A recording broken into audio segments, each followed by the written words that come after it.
Hey guys, welcome back to another episode of Nick and Manny's Infinite Podcast. I'm one of your hosts, Manny. I almost called myself Nick, I'm gonna be honest. Nick, how are you? What's up? I'm Manny. That's Nick over there. I lagged immediately on our Discord call just now, so I don't know how long you held on to that, guys, but it seemed like a long time, even though I didn't hear any of it. It was a decently long time. I Okay. feel like that would get clipped out, but Decently long time. you know, it was a couple seconds. It was long, nice and long. It was long. Yeah, exactly. Guys, we're immature. We have the minds We of are. fourth graders. Yeah, But we never grew up. no, we never did.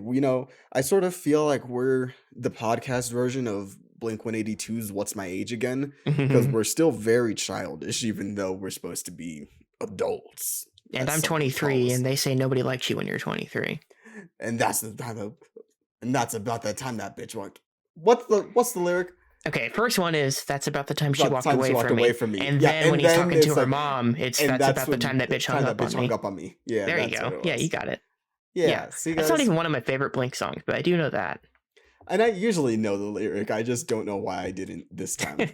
So I guess I'll get my Blink card revoked. Yeah, you're not a real fan. Yeah, I haven't listened to all their music. I'm not a real fan, guys. I like Blink in general, but I haven't done the deep dive like you have. But we're here. You know, it's funny that we're starting off with Blink because we both had that thing happen this morning that you didn't care about, but that I actually did care about, which was the announcement of that music festival that's happening in Vegas in October. For those who are unaware, there is a music festival. I think it's called When We Were Young. That's the name of the event that's happening, Mhm. where it's bringing together a lot of the musical acts that would have been at something like Warped Tour back in the mid 2000s, like Paramore, My Chemical Romance, Pierce the Veil, All American Rejects, a lot of these bands that I grew up listening to because of my brother and sister, but that I do genuinely enjoy. And I was sharing this funny photo because back in November of 2020, when the elections were happening, and we're not getting political or anything like that, but someone photoshopped a tweet of Joe Biden saying, "I'll bring back Warped Tour." And yeah, I have been holding on to that since November of 2020. I remember when I saw that photo, I posted it and I said, "Sorry guys, but Biden's got my vote." Just as a joke, because Warped Tour, who's going to bring back Warped Tour? But lo and behold, during his administration, there is a Warped Tour like event happening where all of these bands are coming back together. It's one show for 12 hours and it's gonna be exciting. I don't know if I'm actually gonna go, but for everyone else who is, I'm sure they're gonna have a great time. it seems like a big deal. Like, it wasn't just in our Discord that people were excited for it. Like, I looked on Twitter, and within like 5 minutes, I had like 13,000 likes and just about that many quote tweets. It's a big deal because a lot of those bands are bands that people of a certain age, and even people younger like you, hold very dear to their hearts. I was talking to friends of the show, Steph and Amy. We were talking about this because I sent it to Steph. I was like, "Steph, Warped Tour is back," and she's like, "Is it actually Warped Tour or is it this event that I'm seeing?" And I told her it's this event. So we were saying, all right, so me, Steph, and Amy, we're all gonna go to Vegas in October. We're gonna go see all these bands that all three of us really enjoy. Because when we're playing video games together, like if we're having a Stardew night or Mario Party or Mario Kart or anything like that, that's the music that we'll put on. We'll put on that kind of pop punk early 2000s rock music that we all enjoy.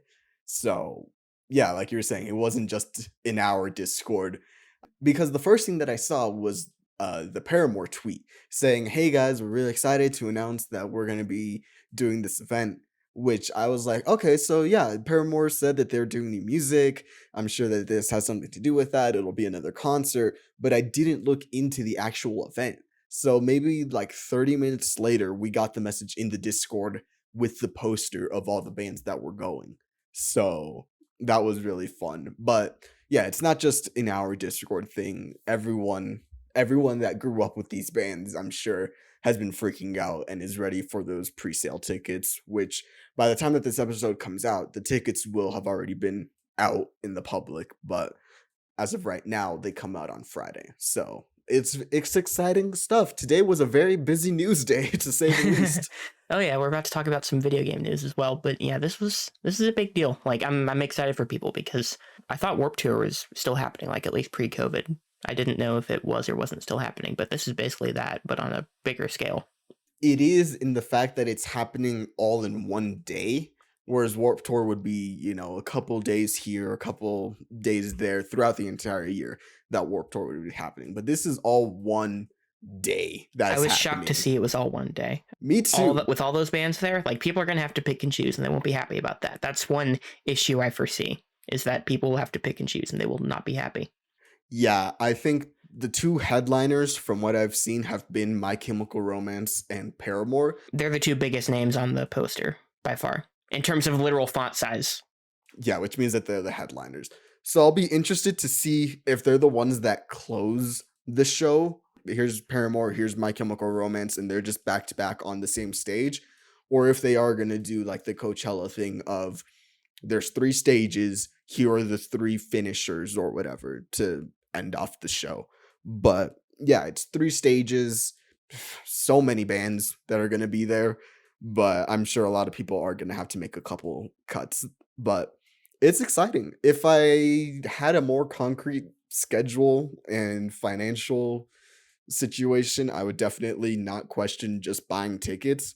But because I don't, I've been talking with my brother about if we do want to go to that one as well, because we're going to see Foo Fighters in February. As of right now, we're seeing Foo Fighters in February. I got the tickets. I got the UPS tracking label saying that my tickets are being shipped to my house. So, did you buy physical tickets? Yes. Well, when we bought them online, they're physical versions of it. So we're seeing them in February as of right now. God willing. Yes, God willing, no COVID stuff happens, none of the pandemic closes it down. Hopefully we are seeing them in February, all things considered. But outside of that, that's a 2-day event, and we're paying less than this one that's a 1-day event. So pricing is definitely a big thing because Vegas is not cheap, which I'm sure you have discovered while trying to plan WangerCon and see where you're going to stay. Yeah, well, I got a Southwest gift card for Christmas, which will help alleviate WangerCon costs a little bit. But I was looking at flights, and the flight actually won't be that bad, especially if I book a little bit closer. It's not as terrible as I thought, which would mean I have a little bit more money to spend elsewhere, but I've never planned a trip like this before for myself, so it coming out of my own pocket is something I'm not used to. So on the surface, I'll be like, yeah, paying for food's not that terrible. Paying for a hotel's not that terrible. Paying for whatever else, drinks, whatever, not that terrible. But then you add them all together, it's like, oh, that's a lot of dough, all at the same time. Plus Uber costs, whatever. That's a lot that gets added up, and I'm not looking forward to the post-mortem on my wallet after WangerCon. I'm not looking forward to that.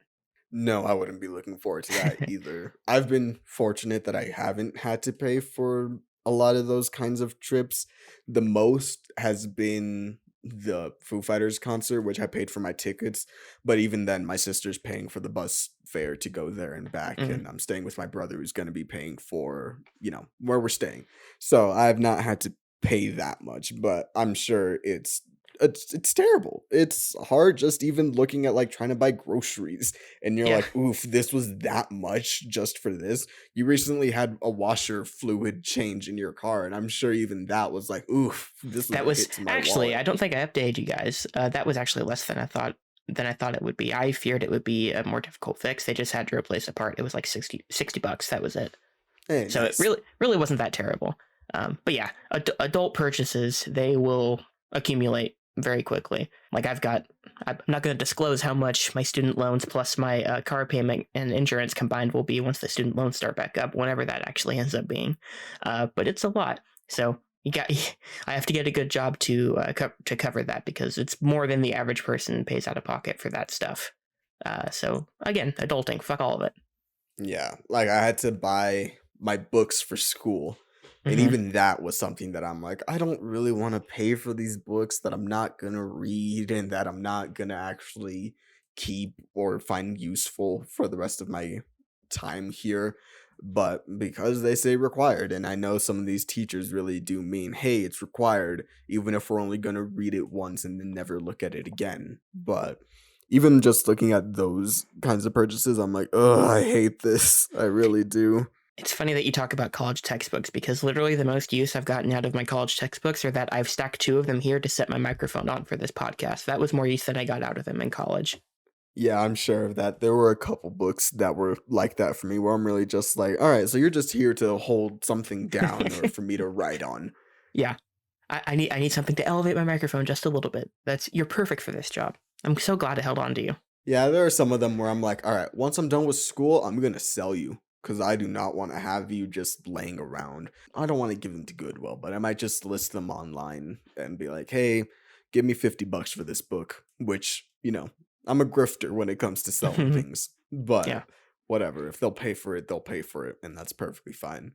Yeah. The shitty thing for me was that I would always, at the end of semesters or the school year, I would do, our bookstore on campus does textbook buyback, and they bought most of them back for me. A few they didn't, but I had a few that I hadn't been able to take the previous semester. So at the end of the semester I was currently in, my last semester of senior year, I was going to take them in and sell them, and then COVID hit, and then I had to move back home, so I just had all these extra books lying around. So this is the first time I made use of them, really. Dang. Otherwise, I would have sold them 2 years ago and walked away with a little, it's not, obviously, if you're selling something back, you're getting it for much less than you paid for it, but it still would have been a nice chunk of change.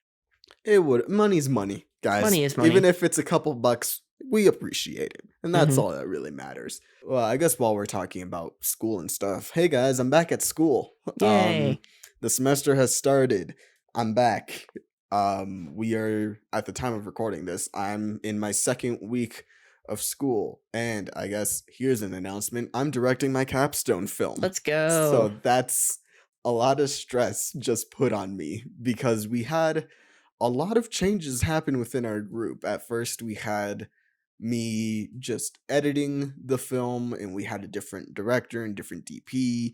And then one of the teachers was like, oh no, let's make this person director and this person DP. And then we're like, okay. And then one person left the group to go DP for another film project. So we're like, okay. And then we had one of our other, I think we had our original director go become an editor for another capstone. So we're like, oh, okay. So we really got whittled down. I think it was 5 of us at the start, and now it's 3 of us.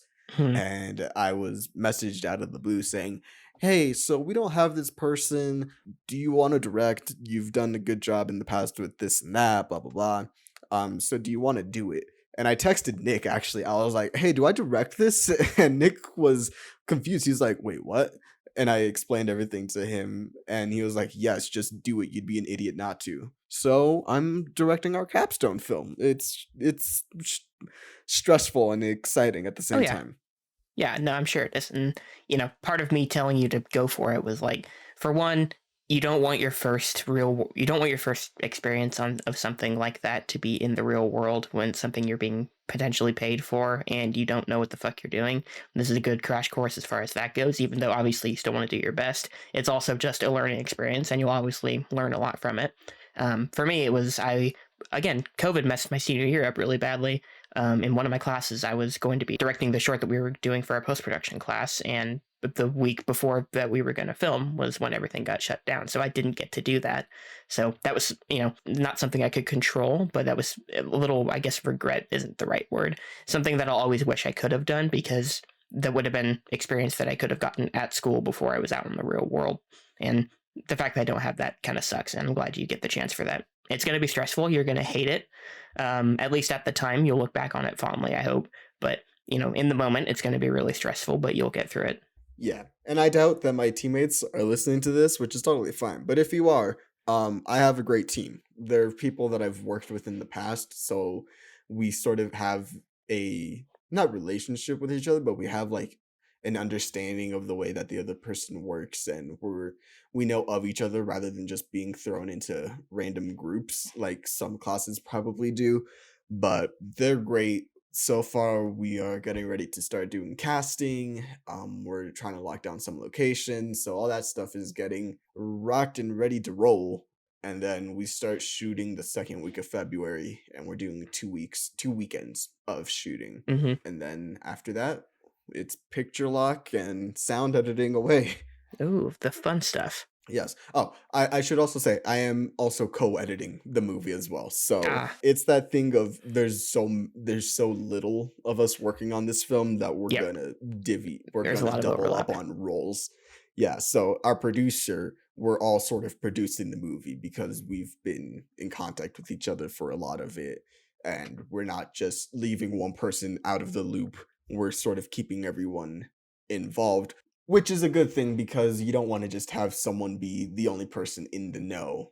But yeah, it's exciting directing one film, and then for another class, I'm a producer's assistant producer, assistant producer. Production assistant? Oh, No, different. not Okay. production assistant, assistant producer. That's what it is.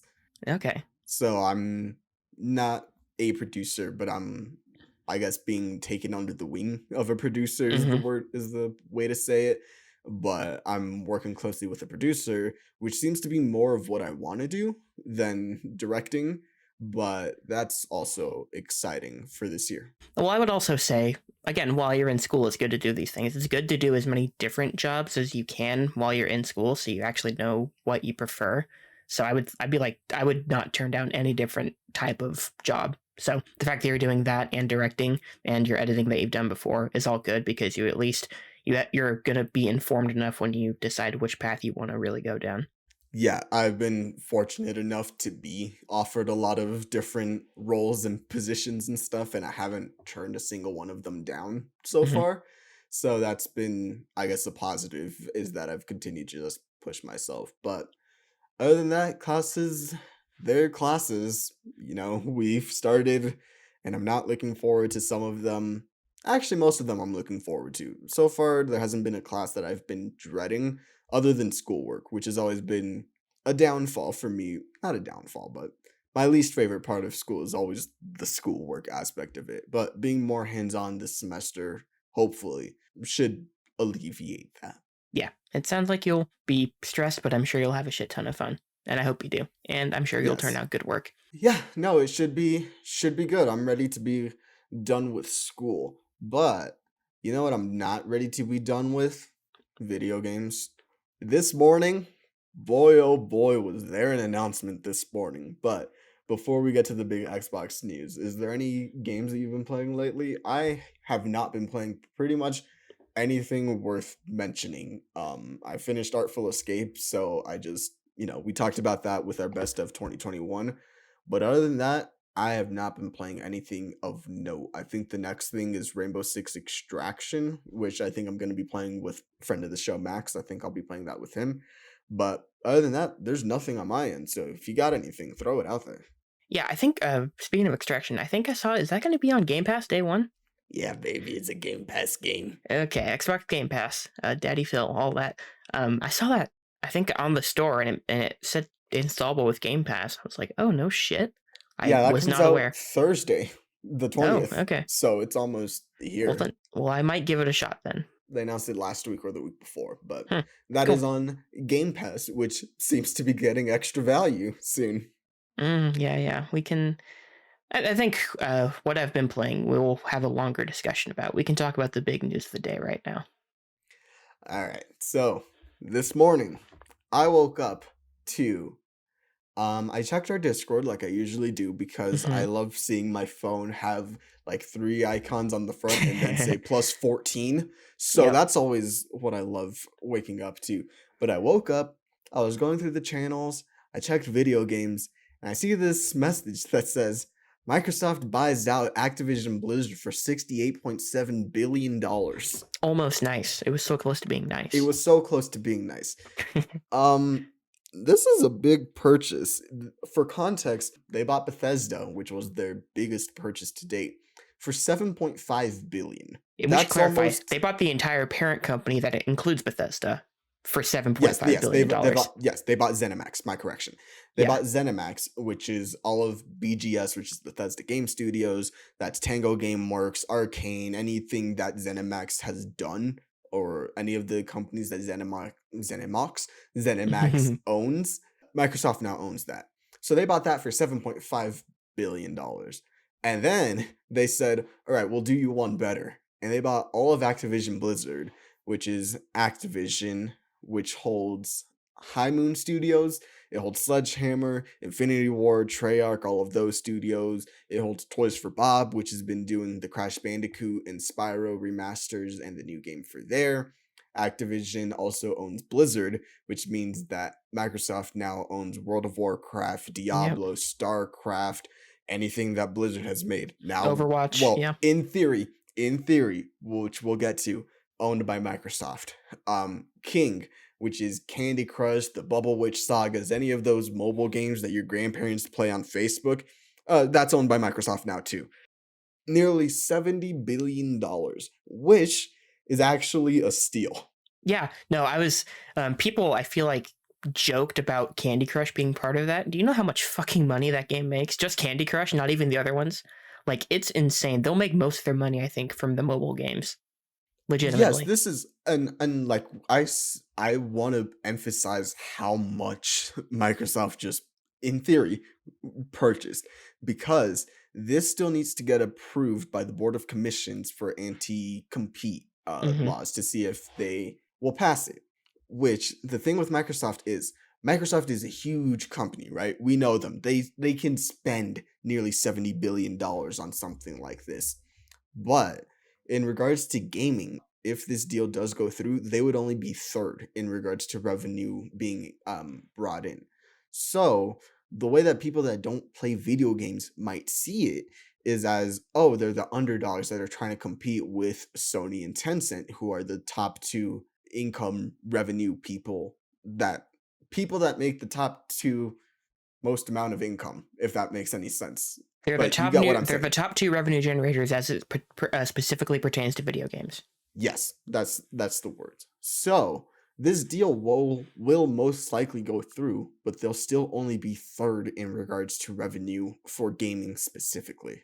That's how far the gulf between Sony, PlayStation and Xbox has been for the past couple generations. PlayStation consoles and software and controllers, all that stuff. The PS4 outsold the Xbox One by, I think, 2.5 times, roughly, almost 3 times.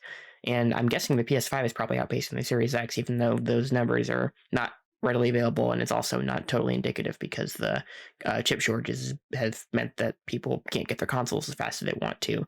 But yeah, this is Microsoft, and at least in that regard, trying to play catch up to Sony in particular.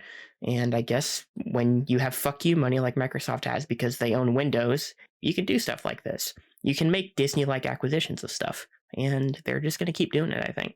Yeah, and we talk about them having money because of Windows, but it's also because of the cloud service that they provide.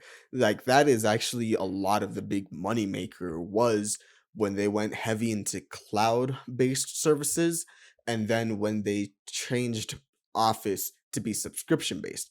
That was the first real sort of switch in Microsoft to where they started making a really big comeback. And since then, they've been trying to apply that to all of their different departments, which we've seen with something like Skype, where if you have a certain amount of Skype dollars, you can do other things that other people can't.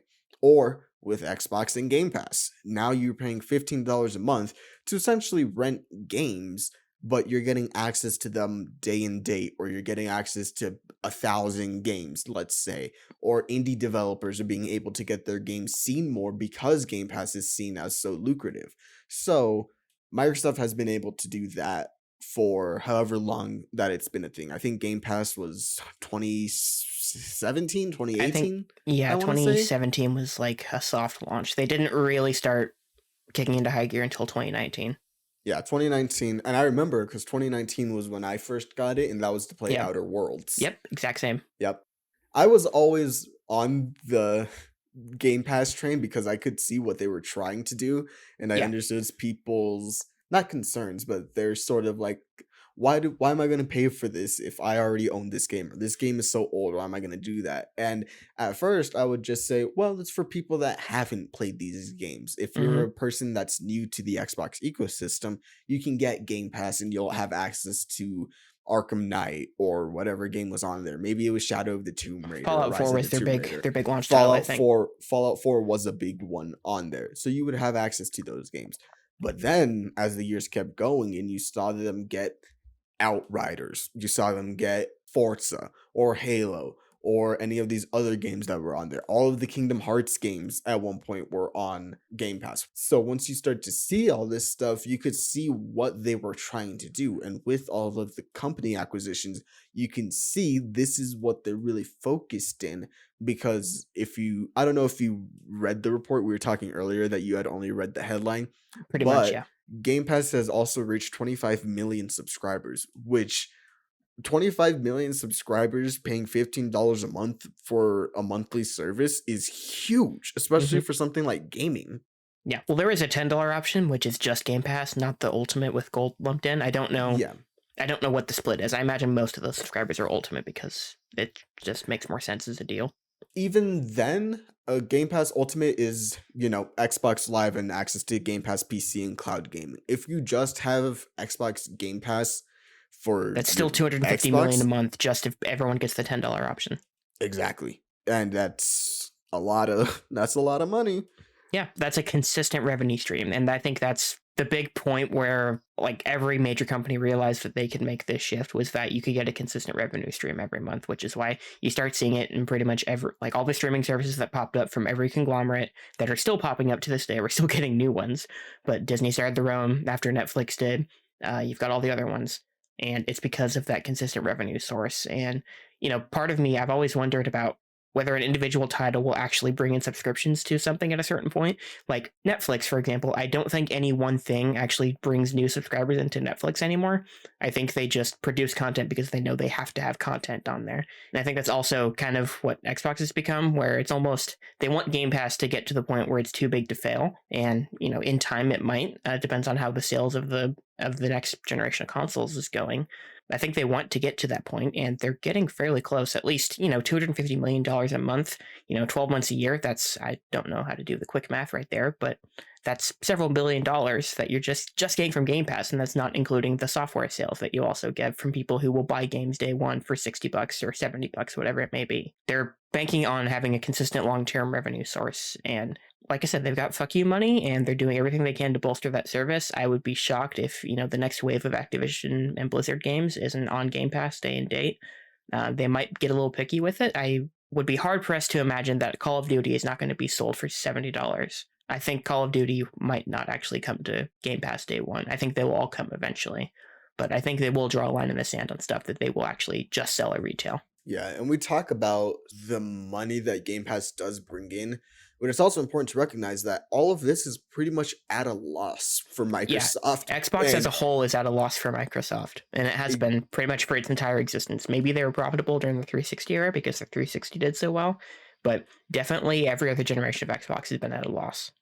Yeah, because it's important to recognize Microsoft had to pay for the licenses for the games. They might have to pay for them, every month, or they do a contract deal saying, for this month you get it for that much. They have to pay for the servers. They have to pay for hosting of any of these other things. So it is all it's all at a loss. Microsoft isn't really making a profit from this, but they're creating an ecosystem where more subscribers and more users are staying in it because they won't remember to not pay for this month or whatever. I do the same thing with Sony. I pay for PSN or PlayStation. Yeah, PlayStation Network. PlayStation Plus? PlayStation Plus is PSN. Okay. PlayStation Network, whatever. But I pay for that, and I barely turn on my PlayStation. But they're getting $10 out of me every month for some reason because I'm too lazy to go in and fix the settings and say don't charge me for this amount a month. Yeah. So, that is a factor to bring in with that. But the big thing with this deal is actually the fact that I kind of don't like it. And the main reason why I don't is because, for those of you who are unaware, Activision Blizzard, for the last 3 years, I would say, have been under a lot of fire for just bad workplace environment. Bobby Kotick, who is the CEO, has fostered an environment of frat-like hazing, sexism, discrimination, all those kinds of things. And what this deal essentially does is that if he were to get fired right now, he would be leaving with $298 million. But this deal, eventually, when he does leave, gives him an extra $500,000. And he just gets to leave and go and act like none of it ever really happened rather than facing the consequences truly, in my opinion. He's just sort of given a get out of jail free card to leave because he no longer has to be responsible for it, because all the studios will be heading to Phil now, because he will be the one overseeing any of the studios that they've bought. If it's Obsidian, Bethesda, now Activision Blizzard, they will be reporting to him. So Mhm. that's what I don't like about it. But on the flip side of it is the thing of, well, this is a chance for them to change that culture, hopefully. But again, that's the optimistic side of Phil is going to go in there and handle the situation head first, which we won't know until the deal gets finalized. We had that report a month or two ago when the stuff was really, it might have been longer ago, but when the Activision stuff was really making waves, we had that very vague statement from who, I think it might have been Phil Spencer, who was like, "We're evaluating our relationship with Activision." And at that point, you have to know what's coming. Microsoft, Xbox, they knew what they were going to be doing in a few months' time. They knew it was going to get announced, all that. So they clearly had the ball in motion. They had an idea of that they were going to do this. Now, whether they have any plans to actually change things internally there, I have no idea. But it does tell me that the ethical situation there, the workplace environment, all the bad things happening at Activision Blizzard weren't enough to just keep Microsoft away. They still have, obviously, business plans with them. They're not just going to acquire all this stuff and then shutter it. They're going to do something with it. And I don't know if that includes actually changing Activision Blizzard from within. I would hope it does. But also, even if it does, is it worth Microsoft further monopolizing the gaming industry, because they've done a lot of that in the last couple of years, and that's the more than anything, that's the part that worries me, is that the industry is getting further monopolized. And if these companies, that bigger and bigger companies that Microsoft is going after, like, there's only so many companies that are bigger than this, and it might be Rockstar and Nintendo, and that's pretty much it. That concerns me. I find it funny that now people are having these concerns, because I have had these concerns pretty much since I have been anti exclusive. I have voiced these concerns, whether it's Sony or Microsoft. I have always said, how is this good if this and that happens? And people are like, well, competition's good for developing and of all these things, which sure, but then you reach a point like this, which I have been saying for a long time would eventually happen if it was either Sony or Microsoft, where there would be a monopoly because they're just outselling or outperforming in so many different ways. And so that's my little rant about that. But with regards to this deal in specific, there was the report. I believe it might have been also on the Xbox one, but they did have a statement basically saying, hey, we don't tolerate any kind of harassment and any of this stuff. So if we see it, we're attacking the root cause head on. That was reported, that was in the report today. We won't know until the deal goes through what that will mean for Activision Blizzard. If they just kick Bobby Kotick out, if Bobby Kotick just leaves, if they handle the workplace environment head on, we won't know any of that stuff until June 2023 is when Yeah, it's expected to I was gonna be. say it's a year and a half before this actually goes through. Yes, which was similar to Bethesda. Bethesda Hmm. was maybe like 9 months, maybe a Yeah, year even, before we had any of that stuff. But this is a very big buyout. It does have a lot of implications that are now on Microsoft and Phil and the whole Xbox team of saying, all right, now you are responsible for these things. So you got to put your money where your mouth is. And I think Nick and I have both said that we are not afraid to criticize Xbox, and I'm criticizing them for this because of hmm what they said a couple months ago, and now we're at this situation. I've seen people be the optimist of saying, at least now, hopefully, there can be the change now that Microsoft is in charge, and it seems that in regards to workplace of the studios, they've been equal and they've been fair and they've been better than a lot of other studios, even looking at the heads of the Xbox team. If it's Game Pass, if it's the marketing or anything like that. Looking at that team, I believe over half of it is women, and then also the diversity of people of color within that. So that's a small thing, but seeing half of the team of leaders be women at the forefront handling it at least shows that they're not going to be like some of these other, well, shows that they currently are not like a lot of these other companies where it does promote, discrimination against women, gender, sexuality, race, any of that stuff. But we'll see once the deal is finalized what the change actually is. They've said as soon as the deal goes live, we're going to put Activision games on Game Pass. There are some things that I guess I can look forward to. If we get another Tony Hawk Pro Skater from the team that's working on it right now, I'd like another Spyro game. But at the end of the day, Activision was never a company that I really wanted them to buy, and this deal kind of just left a sour taste in my mouth. But throughout the day, I've sort of calmed down a little bit and said, this is the way that it is. This is what's happened. I don't like that Bobby Kotick is getting to just ride off into the sunset without true consequences, but that's the way that business works. So we'll see in June next year what the changes will actually be and how the workplace will change going forward. Yeah, I mean the shitty thing is we can't do anything about it. Like everything happening here is so much bigger than you or I or any one person really. It's icky, like it's super icky. I was mad when I saw the news too.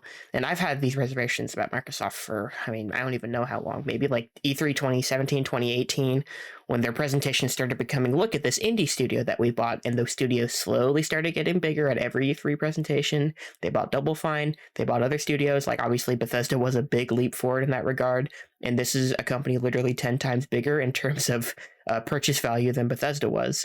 You could see the pattern that was forming. You could see what they were doing. I messaged you earlier saying they're basically just using cheat codes now because they're not making their own games. They're just buying the people who make all the games because they couldn't cut it making their own games. They got destroyed the last generation. They lost a lot of money and they lost a lot of business to Sony and to Nintendo, I think to a certain extent with the Switch doing so well. They had to do something. This was what they decided to do. They decided to, not work for it. They threw their weight around and they brought everyone under their umbrella that they possibly could. And I don't think they're done here. I don't know how much bigger it really gets, but I feel like there's more to come in this regard. And I don't like the monopolization of the whole industry because if you only have, a couple big companies in power, on a whim, they can just decide. It's like that meme of Andy in Toy Story, I don't want to play with you anymore. I can see that happening to a lot of these smaller studios because there's only so much that, one set of heads can handle under that umbrella. So that's something I fear happening. And this happened, even in the 2000s when they bought Rare. I think people were excited when that happened initially, but they never really did much with them. Now they're just stuck doing Sea of Thieves forever because Sea of Thieves is a game that they can nickel and dime people for. You've seen this happen. I don't think it's necessarily out of passion that they've been buying all these studios. It's the fact that they finally want to see some good returns on Xbox. And they'll probably get those ultimately at a certain point if you harbor these games as exclusives and use them to bolster your Game Pass service. You will inevitably get better business at a certain point. We're human. We want to do the things we want to do. People will want to play Call of Duty, and if they can only play Call of Duty on Xbox, then they'll get an Xbox. It's going to have the desired effect for them monetarily. It still feels icky to me. I'm not happy about it. I'm not happy necessarily about the state of the industry. If there's a silver lining, hopefully this means that they can clean up Activision because I'm sure there are a lot of good people that work at Activision. They're the people that have been getting screwed over for the longest time. Hopefully that means better things for them. Hopefully it's financial stability, but I just worry about the future of the industry, I guess. And it gets a little bleaker every time we hear news like this. Yeah. But that's all of that news. Now for a game that you can play on Xbox Game Pass, Nick, you finally played one of my favorite games of the last generation. Is one of my favorite stories told, and I'm very scared to hear what you have to say. Given just a little things that we've talked about it before, you have finally played Jedi Fallen Order. which was released by Respawn in 2018, 19. 2019, in the fall of 2019. I finally played Star Wars Jedi Fallen Order, pretty much only because of you. I had no desire to ever play this game. You yelled at me enough about it that I'm like, okay, I'll try it. I have some time off. I can play it. And I think I gave myself like a week to get through it. And I got through it in that week. I beat the game fairly quickly, within a few days. I think it was about 15 hours all told. What do you think I thought about it? I think you thought it was fine, but you still don't think that the lightsaber combat was good, and that it doesn't entice you to play more of it, and that you played it out of obligation to finish something that you started. I think this game's very good. I have issues with this game, but I do think overall it's very good. I will start with the gameplay. I think it reminds me of Red Dead Redemption 2 in the sense that the movement feels weirdly restrictive, even in combat. It still feels a little not as fluid as I would want it to be. I do enjoy the combat overall. This is definitely, it's a low bar to clear, but it's definitely the best lightsaber combat I've had in a game. It still feels a little hack and slashy to me and a little button mashy at times. You've got to time your counters right, but otherwise it still feels kind of button mashy to me, which was a little disappointing. But the combat's fine. The exploration is enjoyable. All the worlds are pretty well designed. It's kind of a platformer. It's kind of a combat game. I think it's paced pretty well in that regard. You don't go too long without a fight, but you also get your time to explore the world, or the worlds, I should say, because you're on up, I think, 5 or 6 different planets. But yeah, I think overall it's really solid. Is there anything you want to ask me about in particular? So what did you think of the story? That's like the main thing, because I really enjoyed this story, and it's a lot because I enjoy seeing stories about Jedi after Order 66.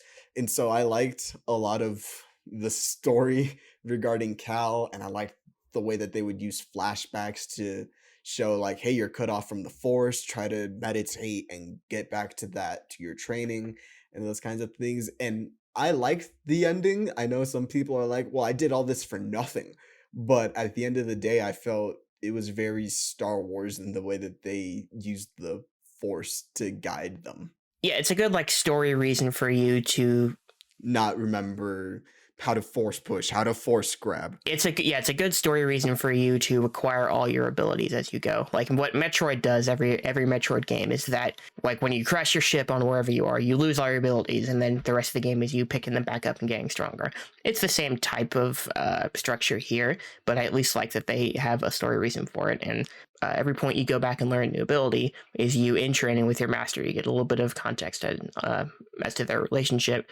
You actually feel him becoming more connected to the Force again. And in the skill tree, it opens up more abilities for you. I like all that stuff. That's, again, a good story reason for all that stuff to happen. I think the story overall is pretty good. I don't love it necessarily, but it's solid. Again, solid, I think, is the word. There's nothing I think is just outright groundbreaking or anything in this game, but there's nothing I thought was terrible. I think Cal, for the most of the game, I thought was just kind of okay as a protagonist. It took until probably... should we talk about spoilers? Yeah, we can talk about spoilers. It's been 2 years. I think Nick says it's a solid game that if you can play probably for cheap to play it. I would have been fine if I would have been fine if I paid $60 for this game ultimately. Like hey, that's what I love to see. I paid $60 for worse games than this that I still enjoyed. It would have been fine if I paid $60 for this, but if you have Game Pass or whatever, I think you can probably buy it for pretty cheap anyway. You can get this game for cheap anywhere. Yeah. I think PlayStation might be having a sale right now where it's $15. Like go buy it. It's good. Yeah. I like supporting Respawn in specific because they've made games that I've enjoyed, and I can feel their love for games in every project that they make. So buy Jedi Fallen Order. Yeah, I'm endorsing Jedi Fallen Order as a game. You should go play it if you haven't. Although it might not be for everybody, but that's something we can talk about in just a second. Okay, so going into spoilers now, I think the point where I finally got into Cal as a character was when he was constructing his lightsaber on Ilum. That was a story idea that I've always wanted to do in like Star Wars stuff that I've wanted to write, or just in anything in the Star Wars world. I've always wanted to see that, is them constructing their lightsaber, stuff like that. So I'm glad I got to play through it. And I think that was when it finally clicked for me. Like, just Cal as a character clicked for me. That's the point where, from that point on, I was hooked in the story. And obviously, that's pretty late in the game, and I still enjoyed my time before that, but that was when it reached the next level for me. And everything about him as a character worked for me from that point on.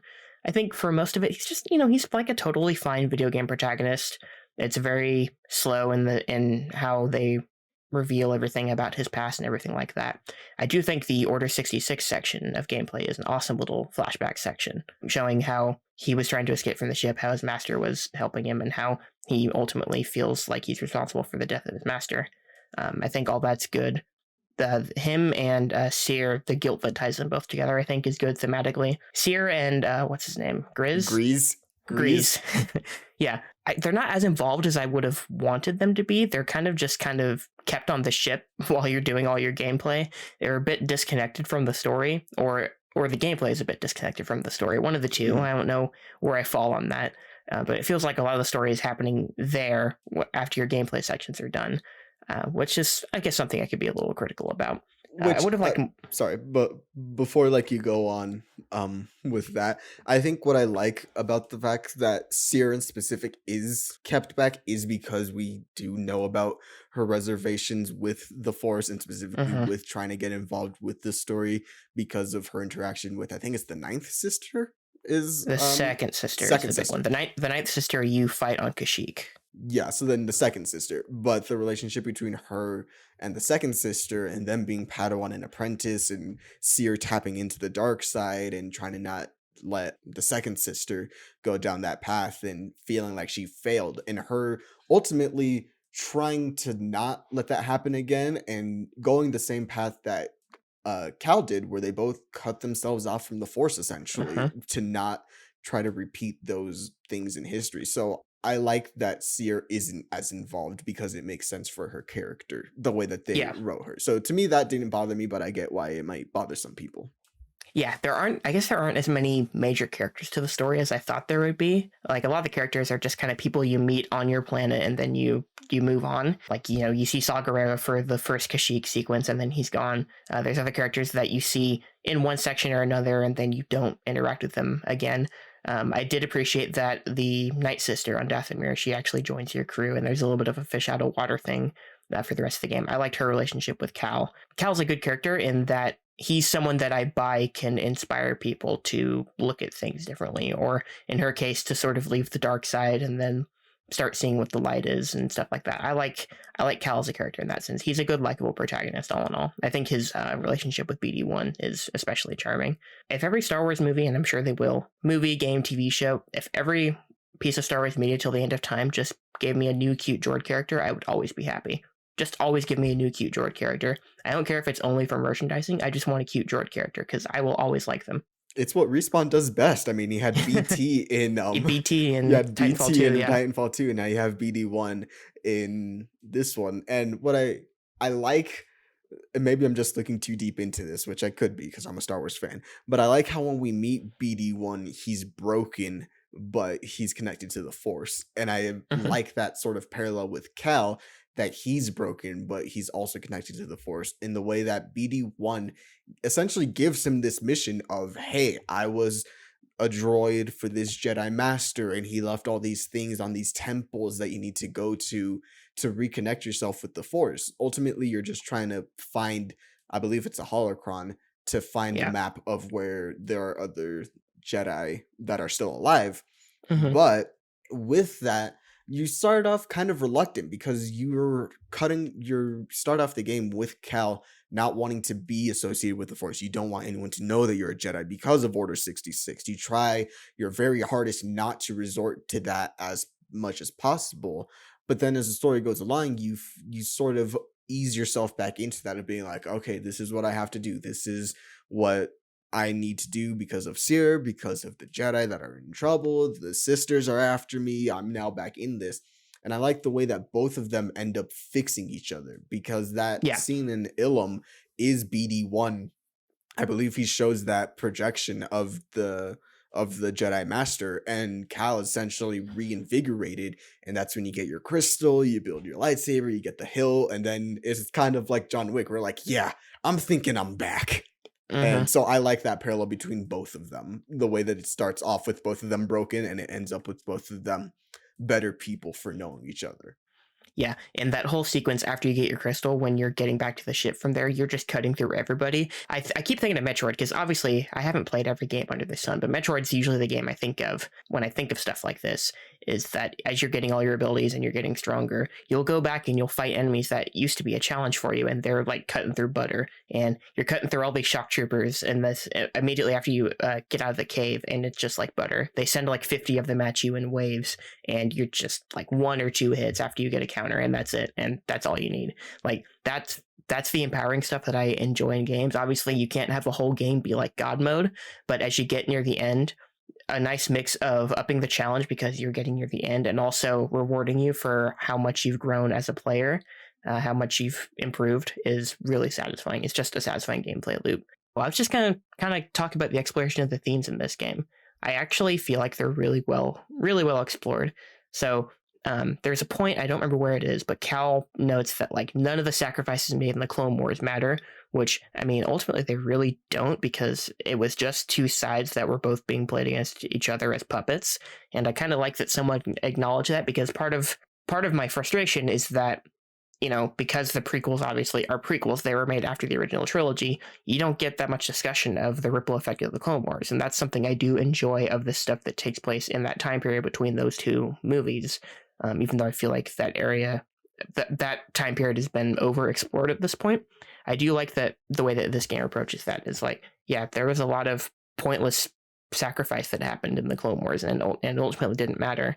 And I like that Cal, in turn, he questions what he's doing at certain points. Like I think his guilt for losing his master is part of that, and it sort of affects him throughout the game.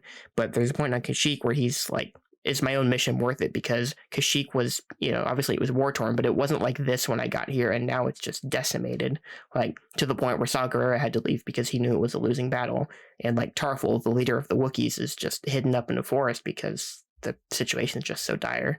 Like, I like that constantly questioning the mission is something that I appreciate, because I like that it's a balanced approach. Obviously, it's borderline unethical to rip all these children, or however old they are, these Jedi who have lost their connection with the Force, to rip them from whatever their lives are, bring them back into the spotlight, and put a giant spotlight of the Empire right on them to say, these are Jedi, and these are the people that you need to take out, who have been so good at hiding for the last 5 years. And I ultimately like that the end of the game is them deciding that's not the best thing to do, because these people need to have their own agency, and they get to decide when they rejoin the fight. And I think there's a faith that most of them will, and ultimately a lot of them do, as we see the formation of the Rebel Alliance and all that stuff. But I really like all that. I think it really does a good job exploring greater ideas, and also just making the protagonists question what they're doing, because I feel like you don't get a lot of that. It can be very cut and dry, and I appreciate the approach that this game took in that regard. Yeah. And we've talked before about how like this is kind of the era that I want to explore. And it is because a lot of the things that you mentioned of the examination of the war and what it meant, and the way that perspectives shift because of it. And this is all stuff that I find very interesting in this time period, which is why I do want more stuff set in this, but specifically with these kinds of themes, settings, storytelling, mechanics, these kinds of stuff. The Order 66 scene, I really like it because it starts off not cheerful, but it starts off very normal. Because even if you as the player aren't making these connections with these stormtroopers, Cal is. So when that scene starts, you're high-fiving stormtroopers, clone troopers, you're talking about your day, you're doing all this other stuff. But when that shift happens, it's effective because you've spent this amount of time with your master. You know that your master is this to you. Outside of knowledge of Star Wars, it means something to the character of a young Cal Kestis, because we see what it is in the future that it becomes. So that scene, on top of just being really brutal and having your master go through all these clones and having all the clones fire back, killing your master by the end of it, taking his lightsaber and it being broken, and that's why that lightsaber is broken on the cover and throughout the game. It all just really works for me. So I do really enjoy Fallen Order. And maybe Yeah. it's because I just have an inherent bias, but even if I didn't, like Gabe, for instance, doesn't like Star Wars at all, couldn't care for it less. He played the game and he was like, no, this was my favorite game of whatever year it came out because he just really enjoyed it. And I feel like that's one of the great things about Fallen Order in specific is that it's very Star Wars, but it's very approachable because it's not trying to focus on the war, the Galactic Republic, or anything like that. It's a character study of a Yes. Jedi coming out of Order 66 and his relationship with the Force and the Jedi Order. Which, if you know anything about me, I love me some examinations about the Jedi Order. Well, I was going to mention that. I have a couple gameplay notes that I'll touch on in a minute. But I was going to mention that I really felt a lot of parallels to a certain character in a certain movie that people hate, with as far as Cal and Seer go. Yep, me too. Me too. Oh yeah, I have yeah, felt like this a lot cutting in the yourself off last from the couple Force, of questioning days. what the Jedi are to you, like all that stuff. I liked it in that movie. I like it here. Like I like that because the Jedi were in the wrong and they were just totally made fools of throughout that entire war, throughout the entire 12 years or however long it is from Phantom Menace to the end of Revenge of the Sith. Like the wool was pulled over their eyes. They handled everything horribly, and they're kind of the reason that the Republic fell into despair and it became the Empire. And I feel like that doesn't get talked about enough in the movies, and I'm so glad. Like, I'm so glad The Last Jedi explored that, and I'm glad that the way this game explored that, because that's something that I feel like needs to be talked about more. Even if people like those characters, you can acknowledge that they fucked up. Like, Yeah. it's human. Obviously, not everyone's human, but it's, something you do. You fuck up sometimes. Sometimes it can really cost you, and it did in this case, and I feel like it's okay to acknowledge that. And something that doesn't get brought up in here because it has nothing to do with it.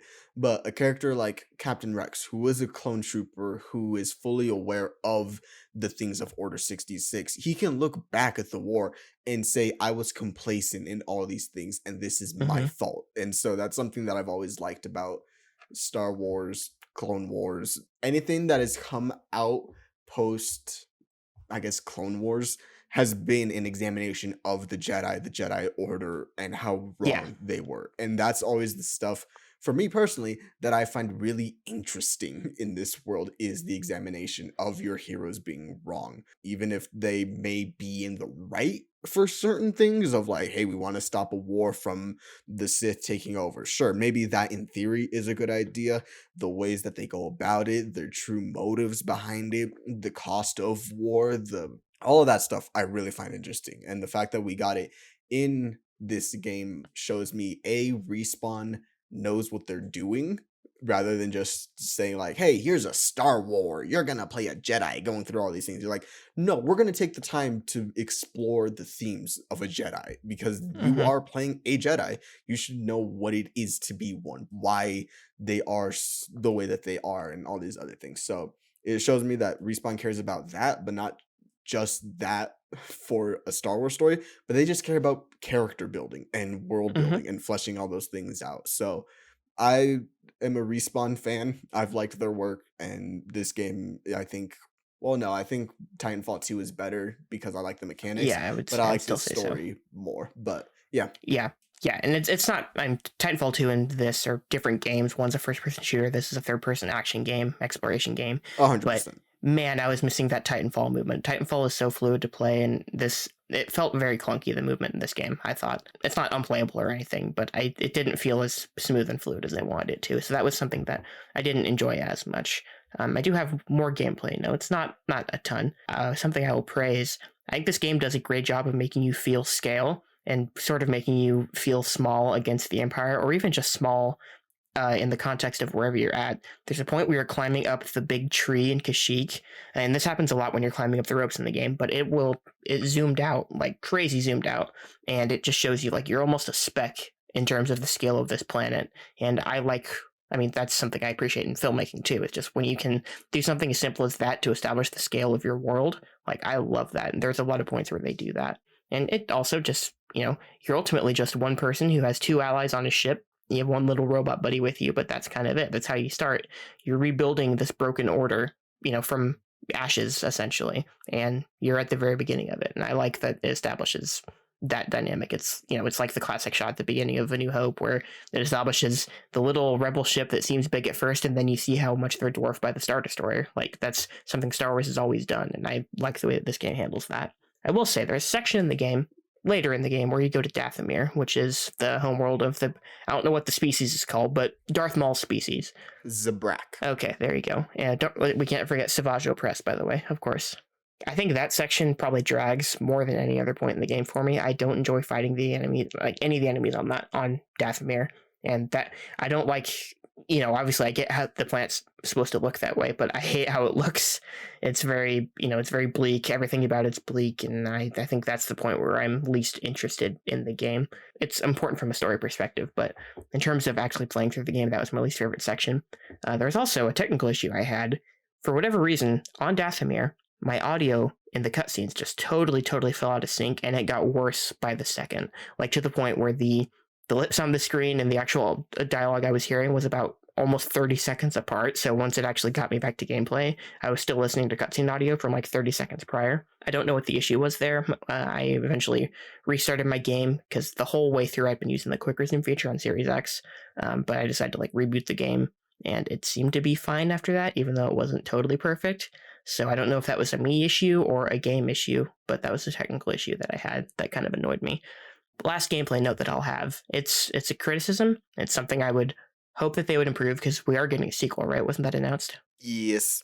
In the next game, I don't want the gameplay structure to be so repetitive, because almost every planet in this game, it'll be that you're about to reach your objective and then something happens and you fall to the very bottom and you have to climb a different route back up. It happens on Kashyyyk, it happens on Dathomir, it happens on Ilum. I think it happens before that too. Those three in a row, I took notice of that structure becoming a bit repetitive, and that was when I started to get a little annoyed by the game, because it just felt, it's obviously there's stuff you have to do, and you have abilities to acquire, stuff like that. The gameplay is enjoyable, but it does feel padded at that point.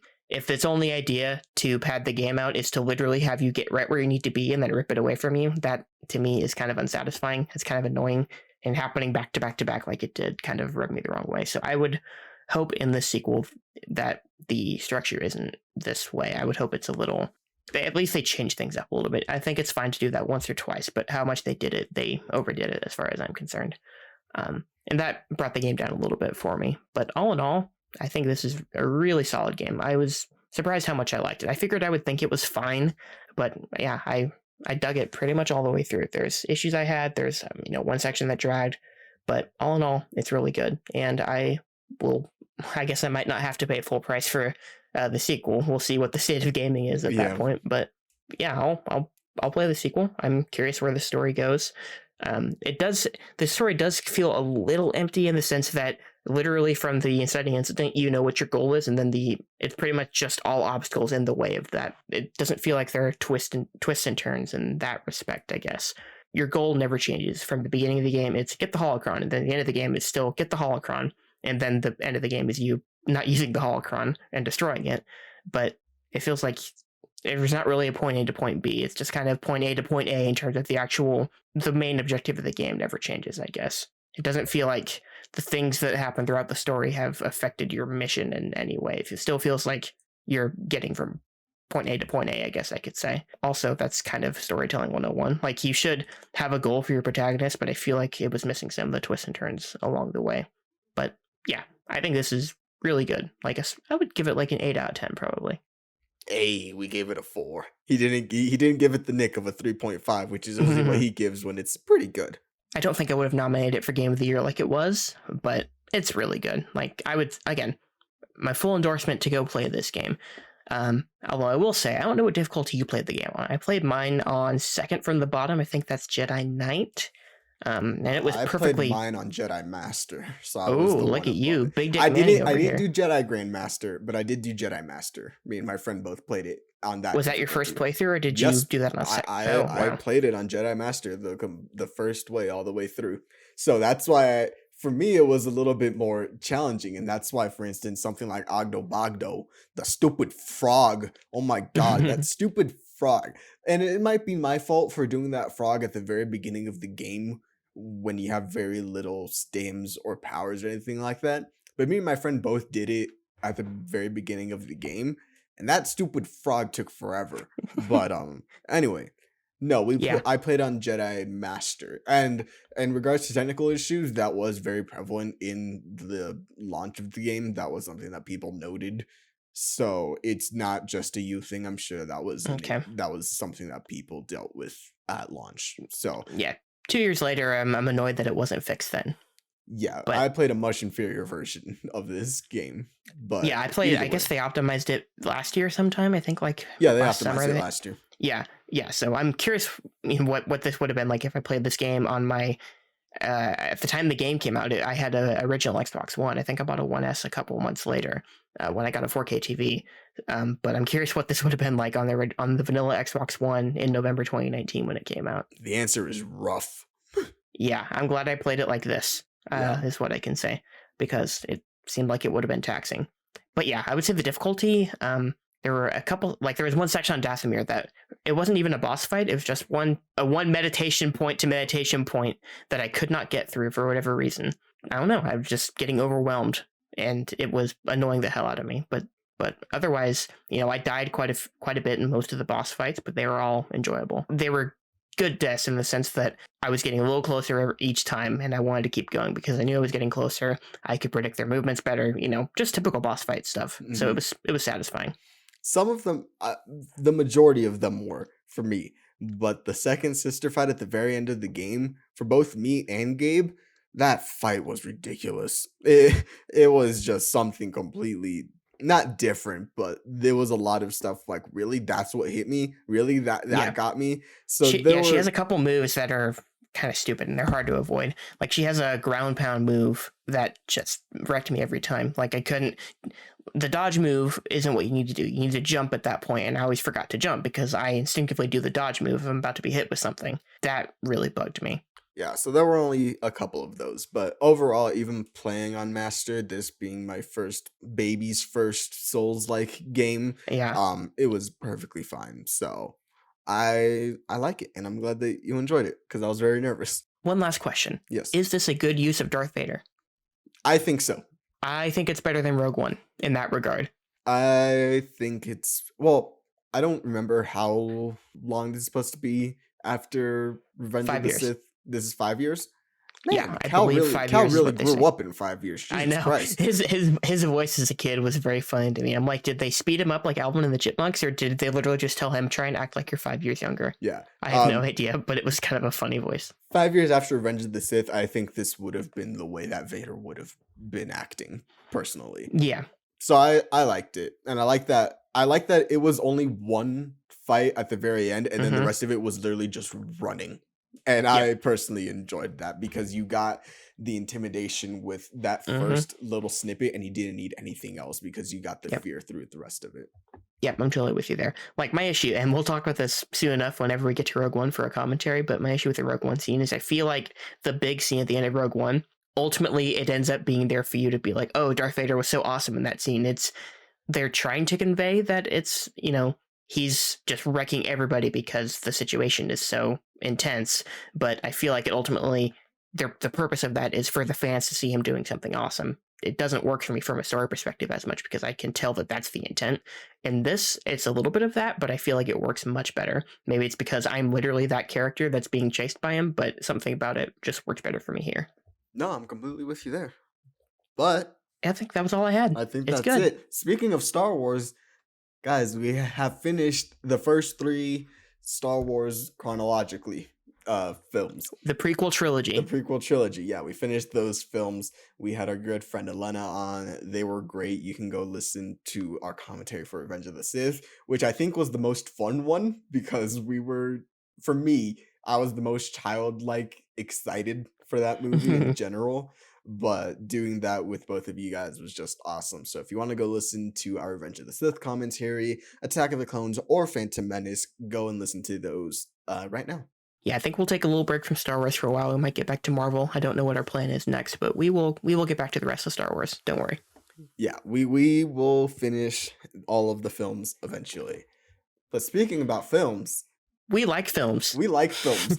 Boy, do we like films. I was letting Nick know the other day. I was like, in total, I have seen, as of today, I have seen 15 films in January, which that's a lot of movies by comparison to some other things.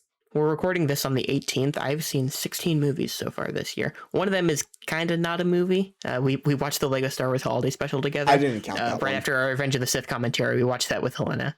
That was a fun little 45-minute distraction. Yeah. But so I guess 15 actual movies I've watched so far this year. And I've seen 15 because I didn't count the Holiday Special or seeing the original Scream twice. So I've seen 15 unique feature-length movies is what I've seen this year. Exactly. A lot of them are not good that I saw. Surprisingly, looking at this, more of them that I saw were good and I enjoyed, but the bad ones just stick out way more. Yeah, I'm thinking back. I'm not going to mention every single movie I've watched, but I got the Godzilla Criterion set for Christmas. I've been going through a couple of those. I think I've seen 2 of them so far this year, and I'm remembering those. Neither of them were particularly good. We did a Benchwarmers watch along, which that movie's not good, but we both really enjoyed that movie. That'll be a hell of a fun commentary whenever we do it. So it's like those kaiju movies, and I've watched some stupid comedies this year.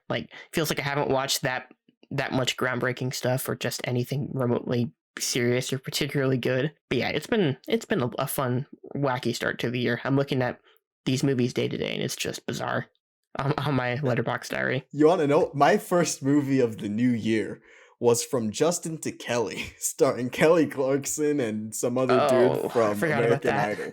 Yeah, I watched this with Steph and Amy. Boy, was it bad. No way. Who could have foreseen this? We knew what we were getting into, but we just forgot what we were getting into about halfway through the movie. We're like, oh, this is horrendously bad.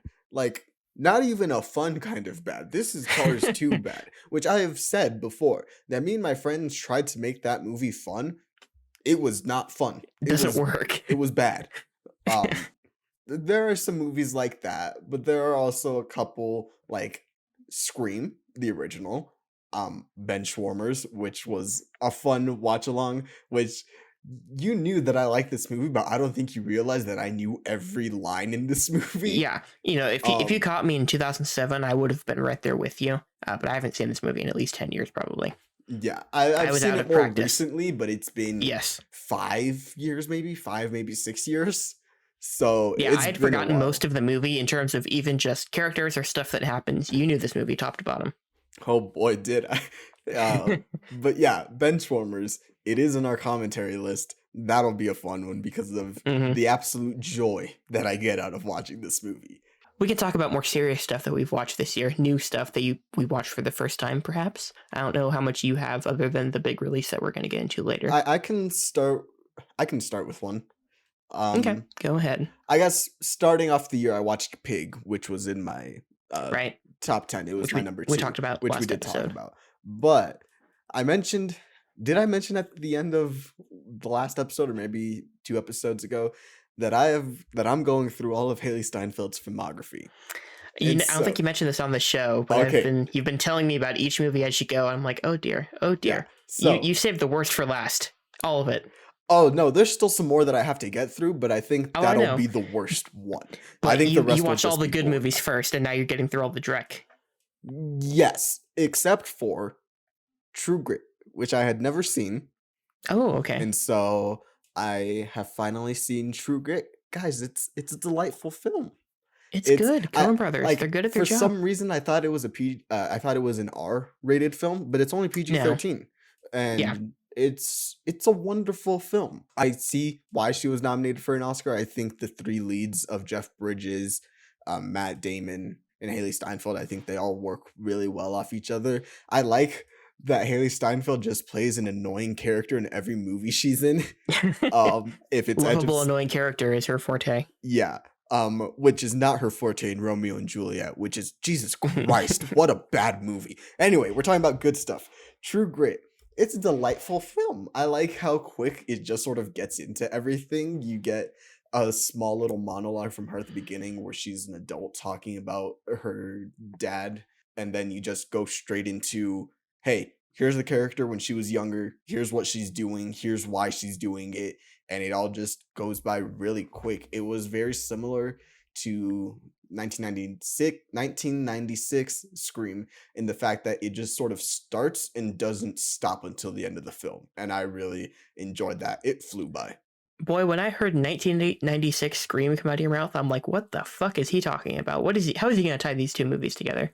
No. I'm talking about the pacing of both films. Like Yeah, both I of them, got you now. but yes, both of them start and they don't really have a dull moment in the movie, and they just go through the story, and they're both about the same length, and they don't feel that long when you're watching it. And then when you look back, you're like, that was almost a 2-hour movie, because they don't Mhm. really feel it. And I really enjoyed it. I liked the Western setting, being from the West and having relationship to these kinds of stories.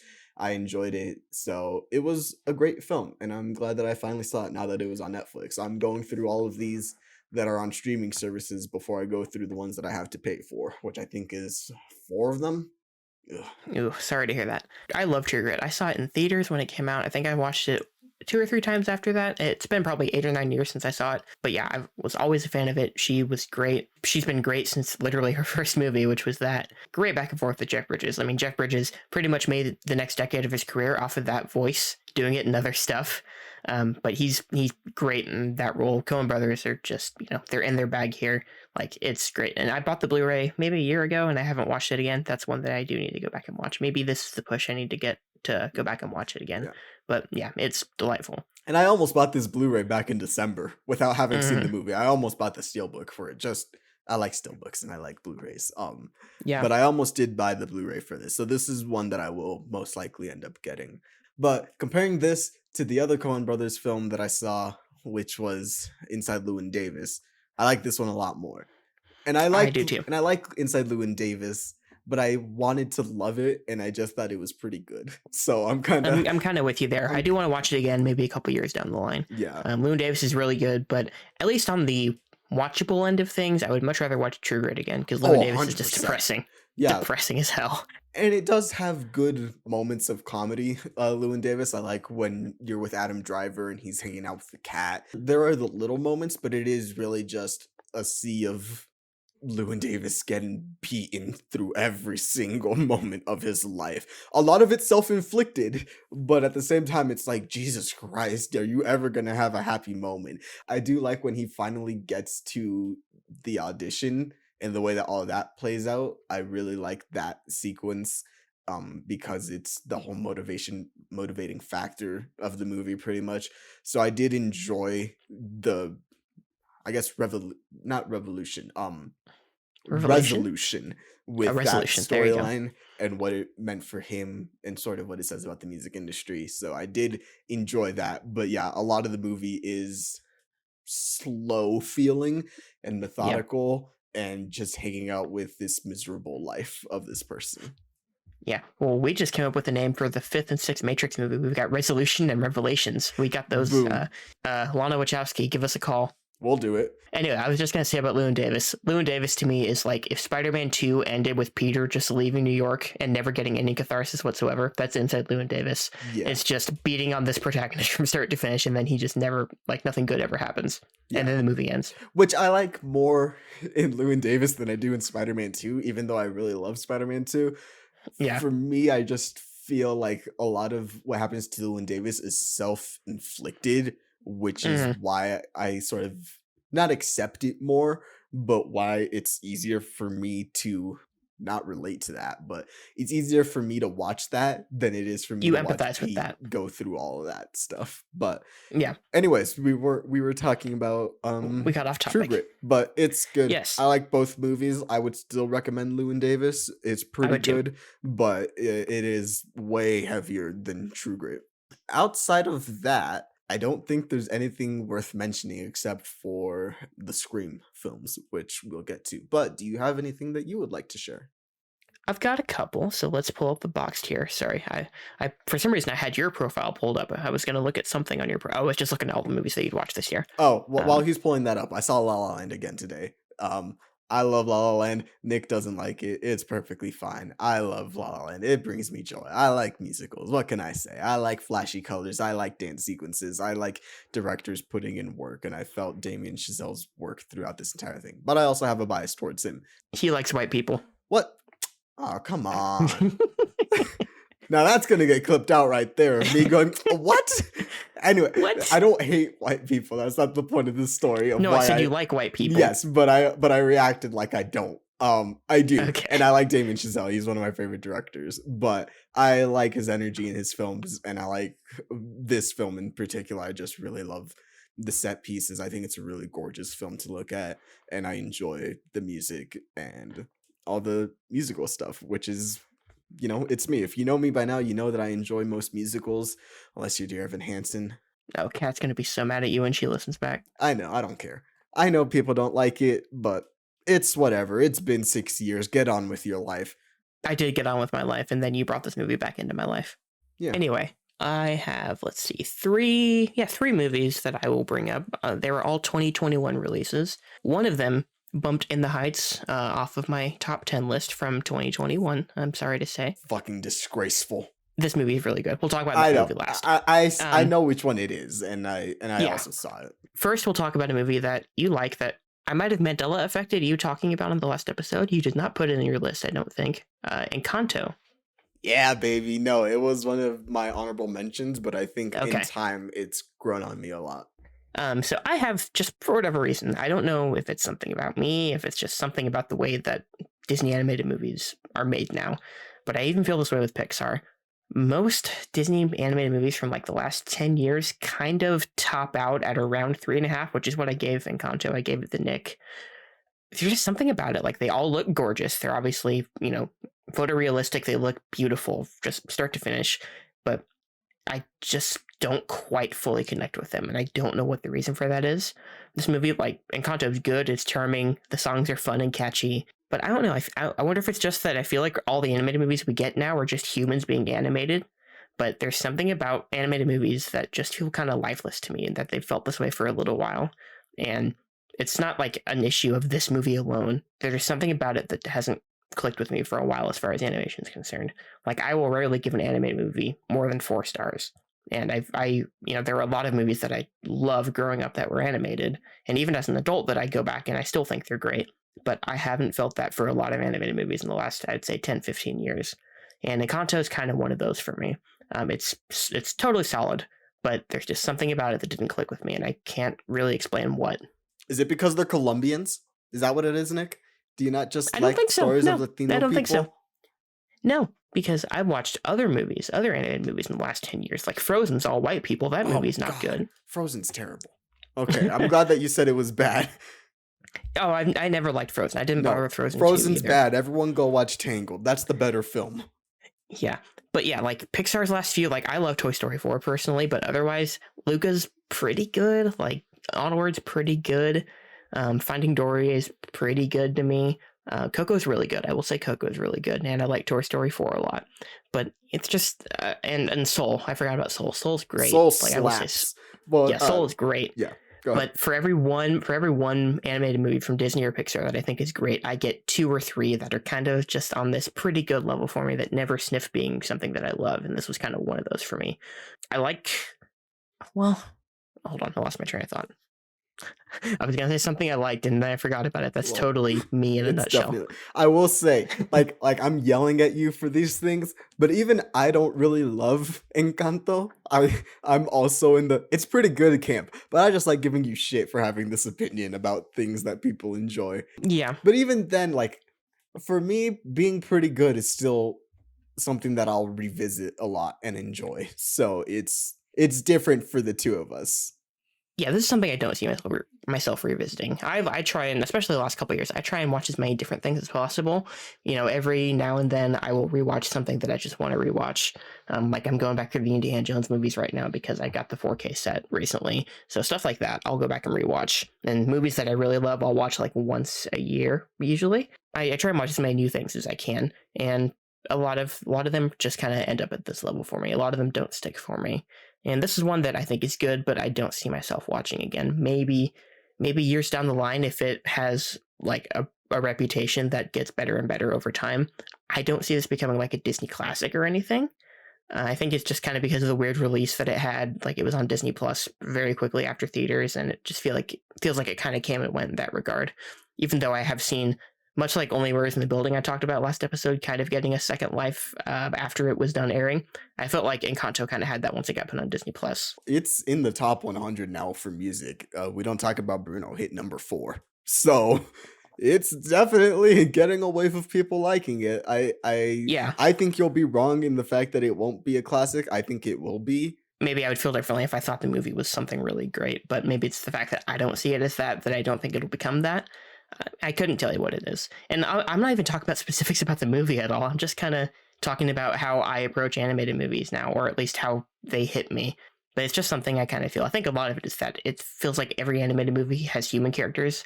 Like, it's just all human characters for the most part, and they all kind of just get animated the same, and that I feel like that loses a little bit of personality for me. What I'll say to like combat that is that people of color in particular have had a long history of just playing animals or different toys or whatever.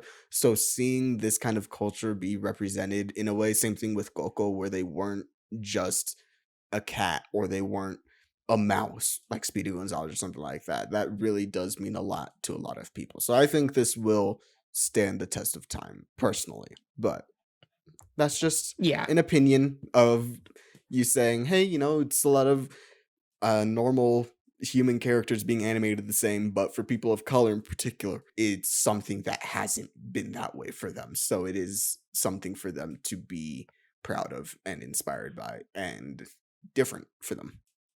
Yeah, no, absolutely. It means something extra for people of color, and I'm happy that they have something like this, even if it's not something that I love. Like, I don't have a connection to any real culture in the same way that people of color do, and obviously they get fewer movies that represent them, so when they get something like this, and it is good, if it were a bad movie, then I feel like it would be different. This is legitimately a good movie, so I'm glad that people have that they can really connect with. Would you think it would have been better if they had chili with cinnamon rolls?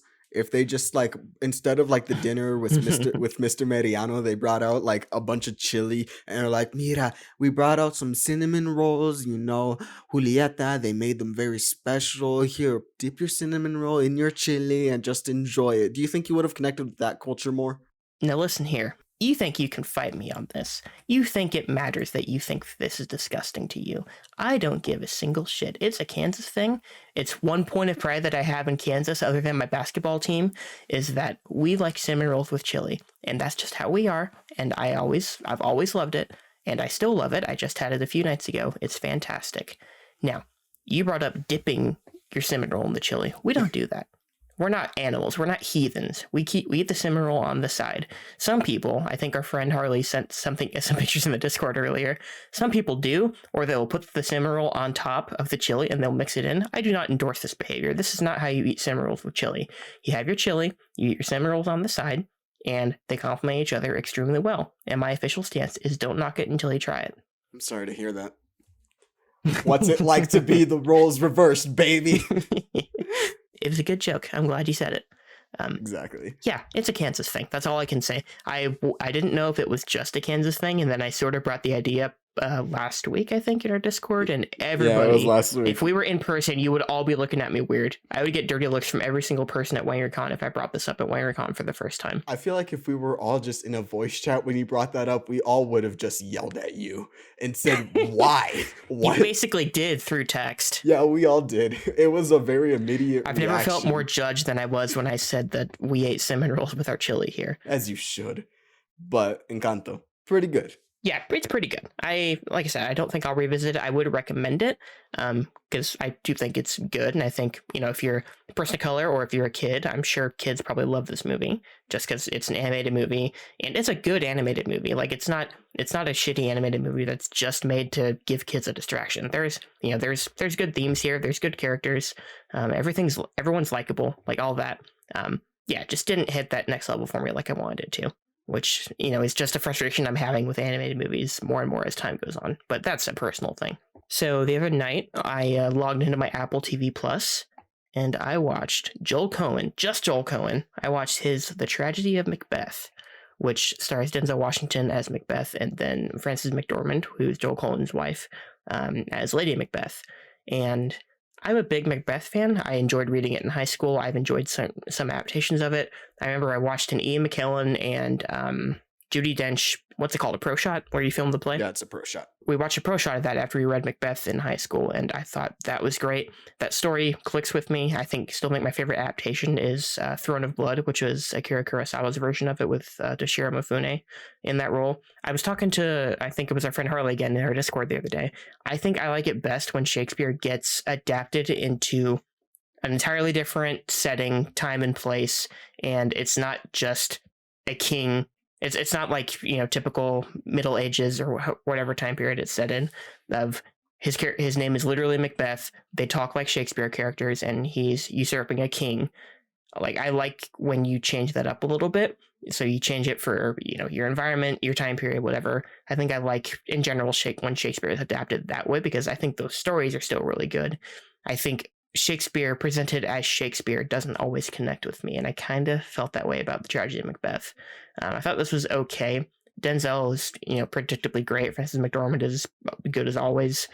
But something about this movie just did not click with me. For one, I had to turn subtitles on immediately because it is Shakespeare, like through and through. They are talking like Shakespeare characters throughout. With subtitles on and just knowing what I knew about the play, I was never lost. I was always able to keep up with what was going on. But yeah, it didn't work for me. I think a lot of it is that I don't like the way this movie looks. So it's digital black and white, which always looks kind of weird, kind of funky. And this movie in particular, it's almost makes it obvious. Like, it feels like it wants you to know that it was just shot on sound stages, because you get really cheap looking sets with like barely any production design whatsoever. And I think I understand what they were going for with it, but if I'm watching a movie, I don't want it to look like that, I guess. Like, as a movie, I feel like you should be doing what you can to make your frame as interesting as possible. And I feel like they didn't put that. I don't think it was that they didn't put the effort in. I think it was just they wanted to go a different direction with this. Whatever the rationale was, I'm not sure about, but it just didn't work for me. And, it's short. It's like 96 minutes, but it felt like a drag to me. And I usually enjoy the Macbeth story, and this one just didn't work for me, really. It's totally fine. I would still say if you're into these actors or if you're into Shakespeare, watch it. I'm sure Shakespeare fans probably think it's a better adaptation than I do. It just didn't click with me, and I do usually enjoy the Macbeth story, so it kind of bummed me out because there's a lot of good talent involved here. Sad to hear that, because the way that it looks is actually what's the most interesting thing to me. But it just looks cheap. Like, and I think that's what they're going for. They kind of want it to look like a play, but I feel like if you're in a movie, I want you to look like a movie. And it's just not what I want in my movies, I guess. I guess I'm not like more open, but I guess I'm fine with the experimentation of shooting something in different ways to look differently. Because I don't know, like, your thoughts on Fences, but a lot of people felt the same way about Fences of, it's just shot on it was just clearly a play that was then put on the screen. And that's the way that I felt about Ma Rainey's Black Bottom, where I was like, okay, this isn't really that interesting. The performances are good, but outside of that, there isn't really anything hooking me to this. Whereas this one, from what I've seen of it, I haven't seen it yet. I was intending on watching it. The visuals are what is most interesting to me about it, is them trying to do this style of shooting on a soundstage cinematically in some capacity, and them trying to skirt around COVID, which is a reason for it, but then also them trying to just create a new, I guess, like a new style of bringing stage productions to film, rather than going something like Tom Hooper, where it's very overly filmic and trying to do something, different. So I'm here for experimentation, personally. Yeah, I just think, like, I don't want to be harsh, but I feel like that is the least interesting possible route to go, is we're going to shoot it all on a soundstage, make sure you know it, we're going to put it in digital black and white, which never really looks good, and it's going to be empty. Like, the whole movie just feels empty because it's literally just actors standing in front of, like, your basic theater set, and not much else. And I feel like that it doesn't even really enhance the performances, because I feel like they could utilize close-ups more than they do, for one. But in general, I just kind of felt a disconnect from this entire movie. And you have great actors doing great work, reciting great material, and it just this way of presenting it just didn't click with me like I wanted it to, which bummed me out. But I would still say, again, if you're interested, go see it, because people don't usually agree with my takes. Who knows? But I don't have anything else to add other than I've seen the trailers and it's something I'm interested in watching. Yeah, I'd be curious to hear what you thought. But moving on, also on Apple TV the next night, I watched a movie that you watched in your big 6-movie day last year, I believe. Yes, I did. A bunch of people that I know love this movie, and I had been meaning to watch it for literally months and months and months now, which is Coda on Apple TV. Coda was a child of deaf adults, the main character, she's the only person in her family who can hear. Her brother and her parents are both deaf, and of course, ironically, she's into music, so that creates a disconnect between her and her family. She also gets sort of pulled between two worlds, where she has enough of a talent where she can go far with her music career. She can go to music school, but that also means leaving her family behind when her family has to rely on her because she's the only person who can effectively communicate with everybody around them. And this movie is charming as all hell, and I really felt like I could relate to this movie. I don't know if it's like relate to this movie is the right word, but I just could totally empathize with this character.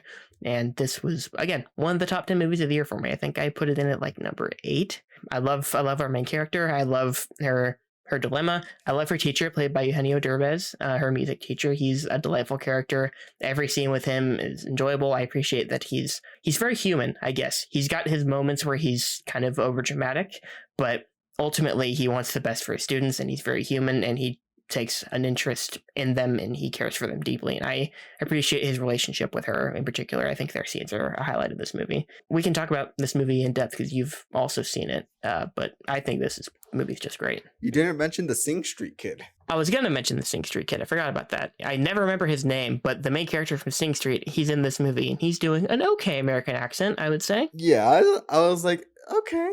I'm rocking with this. I've heard worse. I've heard Benedict Cumberbatch do an American accent. Benedict Cumberbatch, whose apparently only idea is to just be raspy. Yeah, I enjoyed Coda. I think I enjoyed it less because, kind of going off of what you were saying with Fallen Order, was that I felt very empty with the movie, which is kind of like weird because there's a lot of stuff going on. Like, you have her trying to deal with school. She's being made fun of because of her parents having sex really loud. She's trying to deal with getting into this performance school. She's trying to deal with the boy and the fishing company with her parents. So there was a lot going on, but I felt disconnected from the family somehow. And I don't know what it was. I overall still enjoyed the movie. I thought it was pretty good. I'd probably give it the Nick, but I like it less than a lot of people would. It's just sort of okay for me personally. I enjoy it and I'll probably watch it again, but it's not something that I am raving. I don't think I raved about it either. I just said, hey, I watched it and I enjoyed it. But yeah, I don't think we ever talked about it, but I think you gave it the heart on Letterboxd, and that was all I knew. So I figured you at least really liked it, but it sounds like you didn't like it that much. My hearts are not your hearts. My hearts are, did I enjoy my time with this? Yes. Did I enjoy Coda? Yes. I'll give it a heart. Well, I don't give hearts. I just directly rate them. Yeah, which I don't. I'm not do. A coward. I don't like rating stuff. Because I know. Yes, we've been through this, but if I enjoy something, I'll give it a heart. But there's plenty of stuff that I will be like, no, I don't really think that's worthy of a heart. Coda's worthy of a heart, and that's perfectly fine. But I also don't love it as much as everyone else. Yeah, I think if I had criticisms, is that each individual relationship she has feels a little underdeveloped. I think she has like one too many different relationships going on, not like literal romantic relationships, although she does have one. But I think you don't get enough of her interacting with individual members of her family, which I would have liked to see more of. I think she has a dynamic with her brother that you see in the final scene, mostly or not in the final scene, but they like have the final act, which is like in the you third get act. Some of that throughout the film, but it never really felt developed, which I agree with you. They banter with each other in the way that, a 16 or 17-year-old girl and her older brother would banter. That all works for me, but I feel like their relationship I could have used more of. Her relationship with each of her parents individually I could have used more of, because we get one scene with her mother individually, but I don't think we ever really get that same scene for her father. Usually you sort of have one character that you lean toward in this movie as the relationship, as far as like a parental figure, and I don't think we really get that, which I would have liked more of.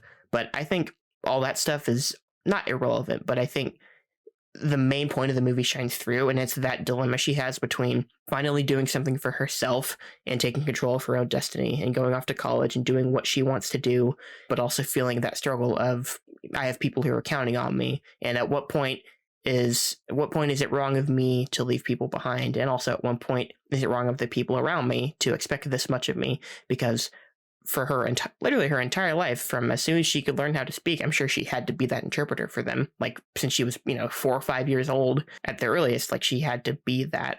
And, I can't imagine being a kid having to basically speak for adults the entire time, being out of my depth and having to try and communicate like that with people. It's difficult. And, in that sense, I really empathize with her. And I think that part of the movie shines through strongest, and that's why I ended up being a big fan of the movie, even though there were some relationships and some plot lines I would have liked to see more fleshed out. But I think the movie's like an hour 50. I wouldn't want it to be much longer. It feels pretty perfect for its length. But yeah, I'm a big fan of this movie overall. I gave it 4 stars, so I went a little bit above the Nick. I would recommend Coda. It's really good. It's on Apple TV. Apple TV Plus is pretty cheap. It's $5 a month, I think. I think something like that. I don't pay for it. I use my friend. Thank you, Natalia. Yeah, I know you do.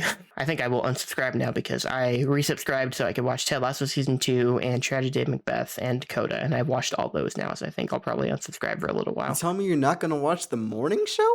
No, because that show doesn't exist. What do you mean? I've seen 6 episodes of that show. It clearly exists. Well, you watch a lot of stuff that I'm not convinced actually exists. That is true. Before you, the only people I'd ever seen talk about morning show were critics, and I don't even think I'd seen critics directly talk about it. It's just one of those shows that just got nominated for everything every year. I'm convinced it just doesn't exist, and then it gets nominated for everything. Yeah, it's a money show. Definitely, yeah. It's a money show. But I guess I can say I've been watching the morning show, so there you go. If that means anything. Sorry to hear that. The only reason why I started watching it was because Hassan Minhaj got cast in the 2nd season, so I just wanted to watch the show for him, because go support my boy. His show Patriot Act on Netflix, I believe it was 7 seasons, something like that, got canceled. He's back doing stand-up. He's on the road right now. Go show your boy some love. I love him. I've never seen anything of him. It's perfectly fine. You won't like him. Okay. Talk about obnoxious energy, Nick. No. Oh no. Big theater kid vibes? No, he was a debate kid. Oh, even worse. He learned how to do stand-up comedy from doing debate.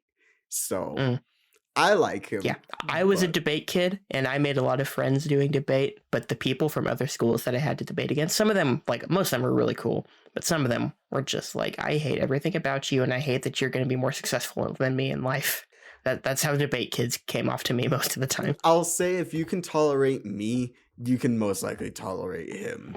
But can I tolerate you? I don't know. I don't think so. I don't know. 15 episodes don't prove anything. Maybe 1,500, then I'll learn to tolerate. Yeah, I think we need to get to 1,500. Maybe someone buys out the show for nearly $70 billion, and that's when we can decide. If we actually, Nick and Manny Game Pass coming soon. Nick and Manny Pass. That's when we die. The show ends when we die. The show finally ends. Yeah, the show ends when we die. That's the tagline for the show. Yeah. But anyway, we were talking about Coda. I recommend it as well. But I'm also... Yes. I mean, the way that you felt about Macbeth is the way that I feel about Coda. I'm just kind of like, it's okay. Sad. Okay. I think we can move on to our main topic of the week now. So before we get any further, big fat spoiler alert for the entire Scream franchise here, especially the new one, Scream or Scream 5. Or 5 Cream. 5 yeah. Big fat spoiler alert. We'll go into general thoughts on Scream 5 at least, and maybe some of the other ones because you've been watching those for the first time. I've only seen the first 2, just for context. Okay, I saw the first 2. I will try and avoid spoiling 3 and 4 too heavily. I don't. We'll talk about it, but I think I'll be fine only having seen the first one and then knowing what I do know about the future ones. I think I was perfectly fine. Yes, but we'll get to that. Yep. Hey Nick, what's your favorite scary movie? Why, hello there, Cindy. Sydney. Sydney. What's your favorite scary movie? Let me look over at my Blu-ray shelf. Hold on. I think it's The Shining.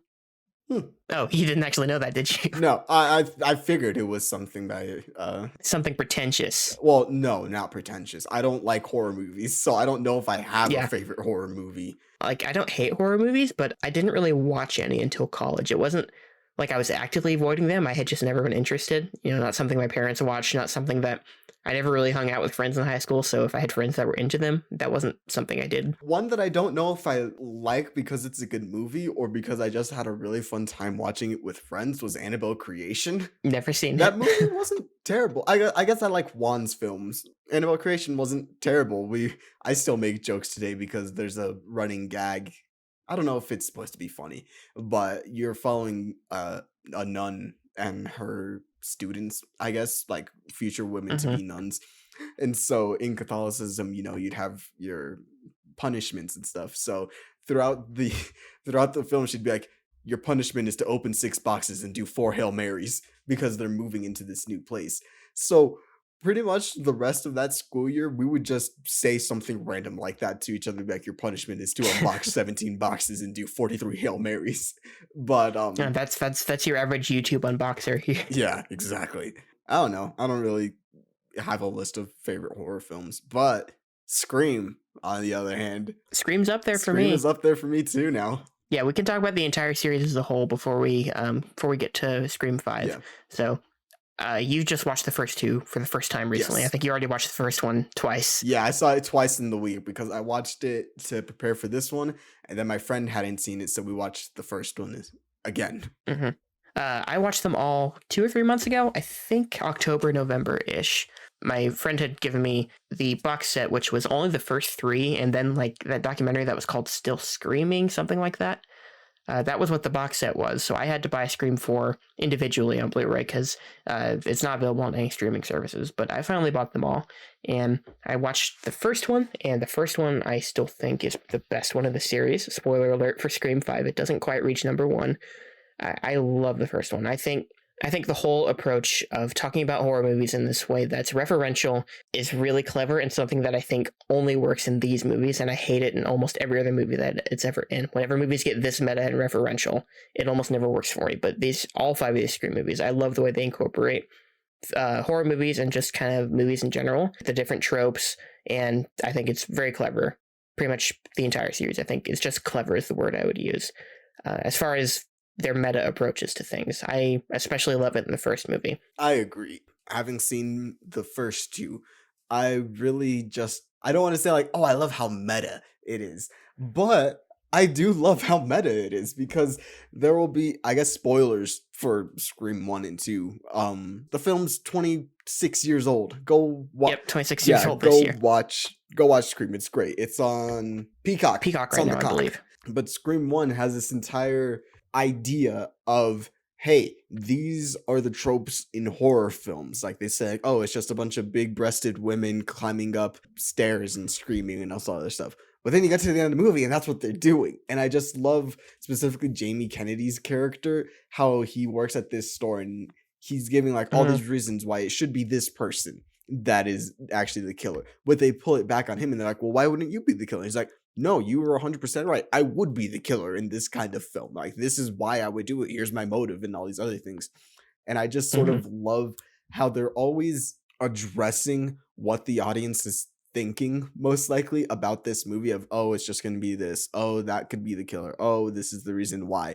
But in doing that, they throw you off the scent of who it actually is. I knew who the first 2 killers were because I think it's kind of hard not to know who they are, but even watching I knew one of the first 2 killers for sure. I knew the second I don't think I knew there was a second one. I knew about the second one because they were saying like, well, I can't be back for this movie because I'm dead, which they cannot be back for the 5th movie because they're dead. I had known who both of the killers were, and even watching that, I was like, no, they're doing a good job of trying to establish this person's here at this time, this person's here at that time. There's this person gets attacked here, this person gets attacked there. They're all in the same place at the same time. So I really did enjoy that aspect of the first one. Any good mystery in general is just full of good red herrings and characters having alibis, and the Scream movies are full of those. I completely agree. And we talked earlier about how True Grit in the first Scream in particular, they just sort of move.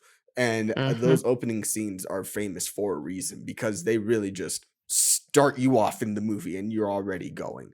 I think it's like they are all great. All 5 of them are great. Yeah. No, I enjoyed I did like the Jada Pinkett Smith one in the second one. In Scream 2. That's a good one. That one's good. Of them going to see the movie. That one I did really like as well. Because even in the Scream movies, they're referencing the Scream movies with the franchise Stab. So I did Stab movies, I did enjoy the way that those come up throughout the other films as well. But yeah, the first movie really just moves, and that's something that I enjoyed. I don't think like I would have noticed it if I didn't watch like a review of someone talking about 5 Cream where they're saying, the first movie, or pretty much any of Wes Craven's Scream movies, they never had a dull moment because they always just kept the energy going throughout the entire film. Yep. And I felt that especially with the first one, of them starting off and then each moment just sort of felt the right length in like for each scene, each sequence felt this is the appropriate amount of time that should be here. This is the appropriate amount of time that should be here. This is just very appropriate and tight is the word for how I would describe Scream. Efficient is the word I think of when I think of the Wes Craven. Like, I shouldn't say just the Wes Craven Screams, but just pretty much every movie in the series, efficient is the word. Agreed. I don't feel like there's a wasted scene. I feel like all the performances are pretty good for the most part. Everything feels like it has a purpose, especially as far as the mystery goes. There's usually no wasted moment in that anything could be at least perceived as a red herring, which I kind of like when you have a mystery. Like, every movie is a mystery in this series. It's good to have scenes like that. So in that sense, no moment's wasted, and I appreciate that. No, I'm 100% with you. And I felt like the characters were memorable. Like, I might be that I've seen Scream 1 twice in a week, but specifically Matthew Lillard. He's Matthew Lillard, man. Like, he's great in everything. He's giving that wacky performance that only pretty much he could do in that film and get away with it. Yeah. He's sticking his tongue out a lot. He's, my parents are gonna be so mad at me, man. And just like the ad libs or whatever he's doing, like, he brings Stu to life. Skeet Ulrich in the first one. Famed Jericho actor Skeet Ulrich. Sure. He's playing that sort of like moody, edgy boyfriend that's mad at his girlfriend. Oh, I hate his haircut so fucking much, Manny. I hate it so much. I hate that haircut. But he's playing like that moody, edgy boyfriend that's mad that his girlfriend won't have sex with him, which is a stupid reason in the first movie because she's like, well, my mom died and I'm just not ready to get on with it. He's like, well, get over it. I want to have sex, baby. I'm trying to get it in. But like, even that, he brings that character to life. Jamie Kennedy. That scene from Scream 2 of the film theory class, like, that's been going around Twitter a lot in the last couple of days. Like, that's something that could only be possible in a Scream movie, in my opinion. Yeah. Thank you, Ridley Scott rules. Yeah, which I know how you feel about Aliens versus Alien and all that stuff. So it's fun being so much of those characters, in my opinion, because there are times when I'm just acting like Stu, where I'm just sticking my tongue out or saying ridiculous things. But there's also times where I'm feeling like I'm forgetting his name. What is his name? Meeks? Randy. Randy, yeah. When I'm feeling like Randy, where I'm saying like, no, this is the way that it would go, or being like a film buff. And there's just a lot of fun things in those movies where I'm like, no, this feels tailor made for me. And that's what I've heard about the Scream movies is like, if you like movies, if you're a film nerd or any of these things, you'll most likely love Scream. And they're right. I love Scream. Yeah, the commentary of all the Scream movies is like a perfect balance of talking shit on the shitty stuff that happens in movies, the shitty tropes and all that, but also having a genuine love and respect for movies as a whole. Like, it's a perfect balance, I think. No, I never felt, even with 5 Cream, which we'll get into in a little bit, even with what that wants to say, I never feel like it's taking jabs. It's pointing out the, I guess, absurdity in a lot of the topics that they're trying to cover with each of the films. Like the first one is the horror tropes, and you're pointing out the absurdity of them if they're done wrong, and why trying to do something different is important with them. And at the same time, there's clearly a love for them. Wes Craven's a horror director that a lot of people Yeah, love, and you see it when he's talking about like Halloween or Freddy Krueger or the different ways that those films were different, but eventually just sort of went back to being same old garbage. Not garbage, but the same old that each film does. And I do like the way that each commentary isn't, they're not trying to poke jabs, but they are just trying to say, I guess, be better. yeah. Like you can always be better. Like in every, I think we were talking about earlier, like just kind of feeling like a speck in comparison to this vast world. One horror movie series can't totally change the entirety of Hollywood. They can't change the way things are. Things are going to change over time and all that. And we can comment on it. We can. It's like that meme of, yet you participate in society, even though you say we should improve society somewhat. It's like, we're still a movie in this world of, reboots, sequels, and horror movie tropes, but we're going to still exist. We're going to do some of this stuff, but we can also acknowledge that this stuff exists. Yeah. And I like that approach. If I were to describe Scream in one sentence, this is how I would describe the way that each film comes off to me. I would simply not do that, but I guess I'm built different. That is the perfect way, in my opinion, to describe Scream, is them being like, I would simply just not do this, but I guess I'm built different. But yeah, Scream, they're fun movies. I really have enjoyed them, and I can't wait to finish all 4 of them, now that I've seen 5. Yeah, I think from this point on, we will get into full spoilers of like Scream 1, 2, and I'll probably mention 3 and 4 a little bit, not too much because I know you want to see them soon. And then from this point, we will also start getting into Scream 5 spoilers, I think. Yeah. Okay, so big fat spoiler alert, especially for Scream 5. We will pretty much talk about the whole movie. So turn away if you haven't seen it yet, if you want to see it soon. I turned spoilers, like I muted the keywords on Twitter so I could avoid spoilers for this movie, and I'm very glad I did. So this is your full warning. I think I've given enough warnings. So we should probably talk about our main characters. We haven't mentioned at all. No. Our 3 main characters in these movies, Gale, Sidney, and Dewey. Dewey. All three of them are delightful. You love Dewey in particular, don't you? I just like it. It's funny because David Arquette, right? A lot of people might know him as Mayor Dewey or Deputy Dewey. I know him as the dad from Shark Boy and Lava Girl. So I know him as a WCW World Heavyweight Champion David Arquette from the year 2000. That's how I know him. The star of Ready to Rumble. Yeah, but watching him in these movies, he's just delightful. I'm sure a lot of people are like, oh, well, he's a dumb character. And I'm like, I don't think he's dumb as much as he is naive.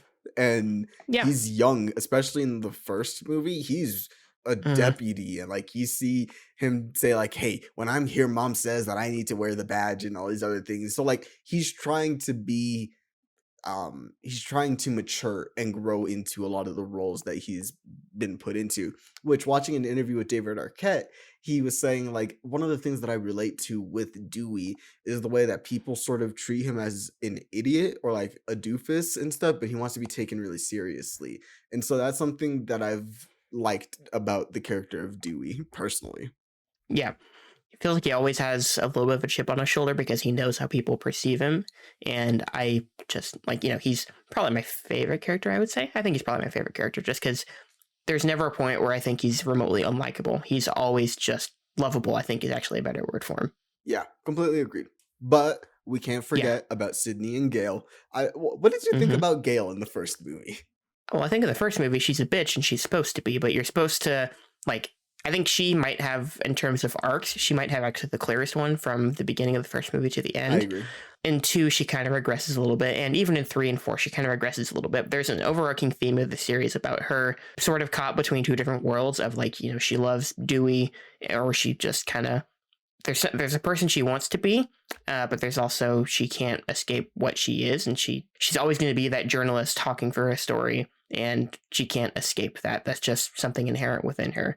And in the first movie, she overreaches in that regard, and I think as the movies progress, she obviously matures more as a character like everyone else does, and I kind of like that arc for her, because people do fall back into their old, their old shortcomings. I don't know if shortcomings is the right word. I don't know what the expression I'm looking for is, but people aren't perfect and they have flaws. And I feel like she's probably the best manifestation of, people sort of having flaws that they'll fall back on over time. Yeah, no, Courtney Cox, I've never really, to be fair, I haven't seen a whole lot with her. I haven't but either. Like, I never watched Friends, and I've never really seen her in I any didn't movies, watch Friends. really. I didn't watch Weeds, which I think was her other show. So She wasn't, no, Weeds was someone else. Are you sure? I could. It was Mary Louise Parker. Mary Louise Parker? Really? I watched some of Weeds. Oh, okay.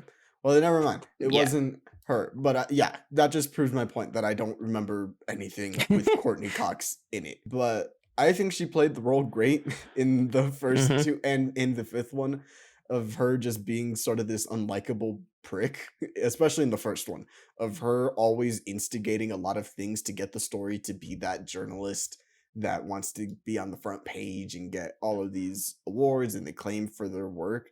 So I definitely felt that in the first two. But yeah, it definitely is that thing of she wants to be successful in her career, but as it goes on, she doesn't want to become a terrible person like we see her in the first she's one. worried about what her ambition will bring her, but it's ultimately not enough for her to stop being ambitious. I guess. Yeah, that's how I describe it. To the point where she can never, her and Dewey can never stay together for too long. No. And for those two characters, you want to see them together, but I think it's good that ultimately they never really work out. They never fully connect, just because people are sometimes just.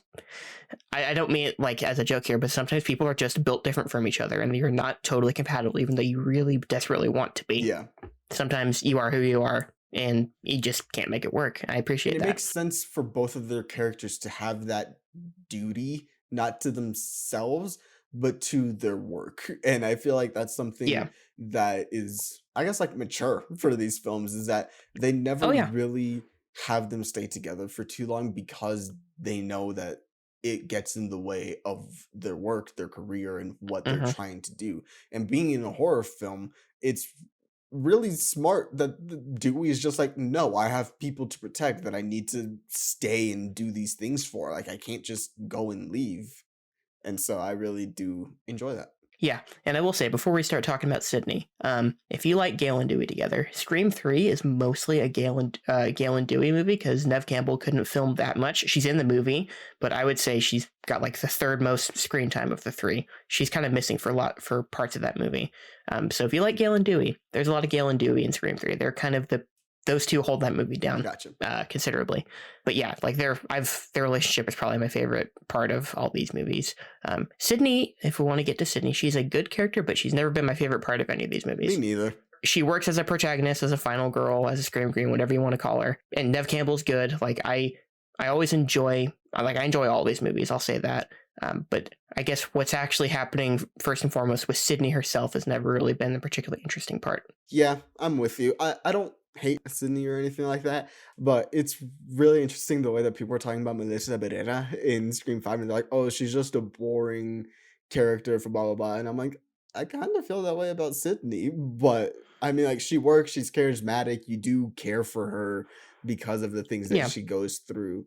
And I like that the first one sets up, again, spoilers for the first movie, sets up that her mother was raped and killed a year ago, and that the reason why the killers are coming after all these people is A, they just want to have fun, but B, they felt like Sydney's mom was a slut and a whore and all these other things, and that she was giving it too easy to people. And ultimately the motivation of one of the killers, I'll just say it, the motivation for her boyfriend, Skeet Ulrich, Billy, Billy's motive. No, I went with Billy's motive was that she was the reason why her mother left, because her and Skeet, I'm just calling him Skeet's father, had an affair, and that's sort of like why his mother left, and he has abandonment issues. And so I like the way that they tie things to Sydney with the killers, and that's something that I do find interesting about these movies. Rather than just going on a killing spree in some other movies, they do try to make sure that the motives and connections to the characters are defined to get you to care about their survival. Yeah, these movies are formulaic in that every movie you'll get the reveal, you'll get the monologue of the motive of the commentary that this particular movie is talking about, and it's all like I always enjoy that. But yeah, the motives are kind of what make or break these movies and the reveals to me, because I will say, if we want to move on to Scream 2 a little bit, I love Scream 2 up until the end. I think the last half hour, the reveals are both pretty weak, the two killers that we have. Well, I don't like the Scream 3 reveal that much, but I would say 2 or 3 probably my least favorite reveals, and 2 might be my favorite movie in the series if it stuck the landing more. That reveal always kind of disappointed me. I called Tim the Elephant from the beginning. Laurie Metcalf is in there throughout the movie. She's like supposed to be a journalist, right? Yes. Okay, so I was gonna say there's no hints about Billy's Billy's mother.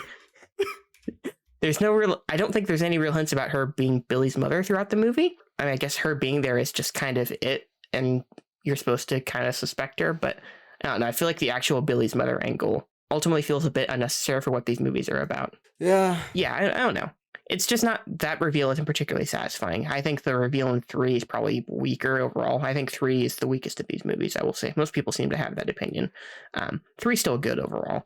I gave the first Scream I gave 4 stars. All the others I've given 3.5. Although Scream 5 as of now is 4 stars. I'll see how I feel about it down the line when I watch it again, because I'll watch it again. I'll watch all these movies a lot probably. Yeah, I can definitely see this being a series that I come back to. Just regularly. Like I can see myself watching these movies every single year. Yeah, me too. I fell in love with these Scream movies. So I'm very excited. But I think we've said enough about the past. Let's look to the present. Oh yeah. So I will say 3 and 4. 3 and 4 are both good. 4 is actually especially good. I think 4 might have my favorite, other than the first movie, which is hard to top. 4 might have my favorite reveal.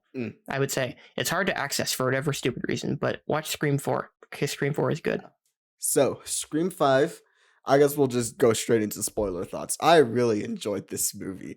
Me too. I found a lot of the new characters to be really just enjoyable, specifically the twins. The twins, man. Yes, everyone's favorite are the twins. I love the twins. And it helps that I like both of the actors already. I like Mason Gooding from Booksmart and love Victor. And then I like Jasmine Savoy Brown from Spider-Man Miles Morales and The Leftovers and all these other stuff.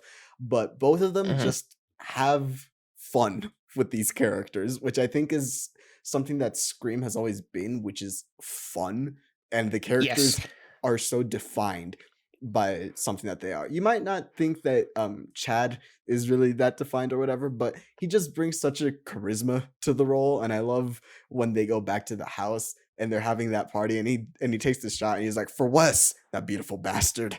I like those are like the simple things that I love about those characters. But I did, go ahead. I somehow didn't make that For Wes connection until we got For Wes at the end of the movie. I'm like, oh, Wes Craven, okay. I'm stupid, but I didn't catch the Wes Craven part of that. Some of the names were spoiled for me early. They were spoiled for me beforehand, so I knew of the character Wes, and I was like, oh, Wes Craven. And that one I got pretty quickly. And then Sam Carpenter. Yeah, Sam Carpenter, I thought of after the fact. Yeah. So both of those, were those the only 2 names? The only directly referential ones I can think of. Actually, let me look on Letterboxd real quick just to be sure. So those 2 I knew going in, so I was just waiting to see who was playing what role. But even then, I was like, nah, that was a nice homage to have Wes be a character and then have him get killed, which was done practically, of the knife going through the I saw that knife go through. I'm like that's got to be practical. Yeah, I was looking at that too, and I was like, that doesn't look fake. That looks pretty real. The way they did it. Like I looked at it and I'm like, I can see where you would put a little pocket on his neck for the knife to go through, but like it looks great. Yeah, like it looks totally convincing. And then the scene with them giving the shot to Wes, I enjoyed it. I thought it was in good taste, and I felt like that was something Wes would have done in these kinds of movies. If like a famous director that he liked died, he would have killed them and then done like an homage to them. But I felt that it was very tasteful. I really like the angle of, hey, toxic fandom. When we got that breakdown scene in the middle of the movie with Mindy going and talking about the requels at Randy's sister's house. Ooh, I love that scene of them just being like, well, no, a requel is this, a sequel is this. You can't reboot anything because of this. Toxic fans hated Scream 8 because it was directed by that dude that did Knives Out. Justice for Rian Johnson. I love this movie just for that. They said Stab 8, and it's like the 8th movie was the one that alienated the fans. I wonder who they're talking about. And then like they said, was that the one directed by the Knives Out guy? It's pretty obvious what they're referencing, but I don't care because they're right. Again, and that works in these movies in particular. Yes, because they've always been. I don't think Rian Johnson referencing the stuff he's on Twitter and Knives Out works as well as these movies being what they are, referencing that stuff, for example. Yeah, no, agreed. But outside of that, I liked a lot of this movie. I liked the opening scene. I did want to say with the whole fandom angle. The issue I had with it, and I didn't think about this fully until I saw someone review the movie, like on Letterboxd or somewhere. All the other movies have Scream 4 is kind of different, but all the other movies have commentary on horror movies in particular and their tropes and how people, how kids. It's sort of like the violent video game argument, where they're like, kids are way too much into the violence of these movies and all that. It's usually about horror movies, but this movie was about movies in particular, just the whole state of the industry as opposed to just horror tropes. And I still don't know exactly where I fall on that. I feel like being Scream, it should be more focused on horror, and you get that whole elevated horror joke, which is good, but I feel like that isn't the focus of the movie, and I would have been more interested in that angle, I think. I think that's fair. For me, I could see that argument, but I also just feel like they've always been homages and love letters to movies in general. They may focus specifically on horror films, but I feel like you could just take those things and say, like, well, if you put it in a romantic comedy, say, if they focused on those, it would still be a very similar kind of feeling movie. So I can see that, but for me, that wasn't a big issue for me personally. Yeah, not an issue. It's something that I just thought of, and I'm like, that's interesting. I don't know where I fall on it, even at this point, but it's just interesting because that's something that sets this movie apart from the others, is that it mostly just talks about movies as they are today as a whole, which I found interesting, at least. It's different than what they usually go for, but I still appreciate the angle overall. Yeah, me too. And I think it's a decent enough motive for our killers when they get revealed. It's that they're just toxic fanboys who met on Reddit. I love that line that they're like, yeah, we met on Reddit. See, that's kind of, I'm like, I like the angle, but I don't know if I like the execution because and it's really weird because I was saying like, yeah, down with the fandom, but then at the same time I'm like, all right, this just feels really obvious that it would be like, oh, we're fans who met on Reddit and we're making a sequel. But I do like the whole angle of, well, no, this character Sam, she's the daughter of Billy's daughter. It's Billy's daughter, and it's an interesting angle to take it. And I do like that line where Nev Campbell comes up to her and she's like, so you don't think it's awkward that I'm Billy's daughter? And she's like, listen, not really.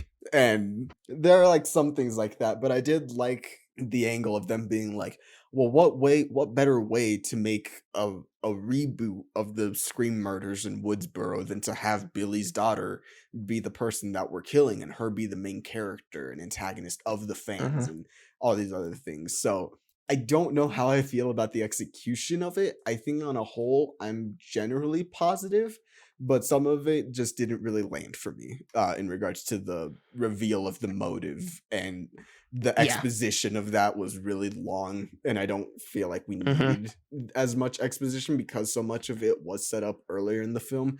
I feel like you could have cut it down a little bit and it would have worked a little bit better. It's not my favorite reveal in the series by far, but I do enjoy it overall. I think, again, it works for what this movie is. Yeah, and this movie is a requel, so I completely get that. Yeah, I was going to talk about Sam, Melissa Barrera's character a little bit.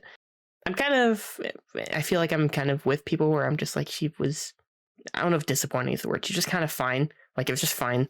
The Billy's daughter angle, I would have been happier with if they devoted more to it, because we pretty much don't get much from her. We know that, she's taking meds and that it's fucking with her head. She's seeing hallucinations of a creepy CGI Skeet Ulrich, but I feel like we don't get enough of that manifested throughout the movie. We get her outburst at the end where she kills Richie. And she goes crazy, and she says, don't fuck with a serial killer's daughter, which is a great line. But I feel like we needed more of that part throughout the movie. it just feels like a weird message that she's trying to run away from being a serial killer's daughter, and then at the end she just totally embraces it, and her weird vision of her father almost looks like he's proud of her. Yeah. Even though we're supposed to still like her as a character, it just feels like a weird disconnect in that regard, and I think more development of that throughout the movie of what her what her psyche's like, what that dynamic is like, I would have preferred. I see that, but I also see it as the thing of, well, she is disconnected because she is trying to suppress this side of her. I don't want to speak for people that have been on antidepressants or ADHD medication, but being on those kinds of medications does take something out of you sometimes, depending on which one it is. So the way that I interpreted it was that she is disconnected, A, from this side of her, but B, just sort of emotionally distant and doesn't want to give into that side because of who her father is, which we do get throughout the entire film. And I think by the end of it, she's put in a situation where she just has to accept it because she's being attacked by a murderer that's trying to kill her, and she just sort of has to accept it the way that Sydney did with Billy in the first one. Like, she just stabbed Billy with an umbrella a bunch of times. So I do think for me it worked, but I can see where it doesn't for some people. Yeah, I don't know. I just feel like it's a weird message that she does that, because to me that shouldn't be a triumphant moment. It should be like, this is what I had to do, but it feels like the movie plays it off more as a triumphant moment, kind of like Sydney's is more of a triumphant moment in the first movie. But I don't know, it just feels like if this is the whole angle that the movie is, then it shouldn't feel triumphant, and I feel like they want it to be. So that's where I feel a disconnect in the story. Yeah, but I was just gonna say her performance was like decent. I haven't been blown away by her in the Heights or in this, but she's solid. I don't think she'll become like an iconic character necessarily. We'll see if we get more movies. This one did pretty well, so I'm sure we will. And maybe she'll grow on me over time, because I assume she's gonna be back in the next one. yeah.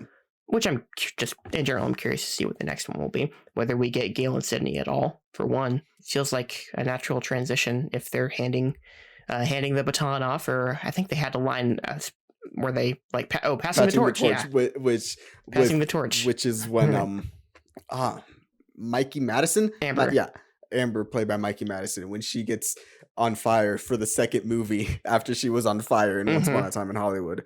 Yeah, they do the passing of the torch line, which I do agree with you. I think this was a good stopping point for both of these characters, and Dewey, which, rest in peace, Dewey. He had the Han Solo fate, went out like a champ. My man gets stabbed ridiculous amounts of times throughout all these yeah, movies. I did like that line where he's like, I've been stabbed 9 times. As soon as he stayed on that floor and let the elevator close, I'm like, conventional wisdom tells me he's dead here, but it's also Dewey, and he survives way too much. I wasn't convinced he was dead even after they rolled his body out on the gurney. I'm like, I could see a third act comeback for Dewey here just because he's Dewey. But I'm glad that they didn't go that route, and it was a good death for him. Yeah.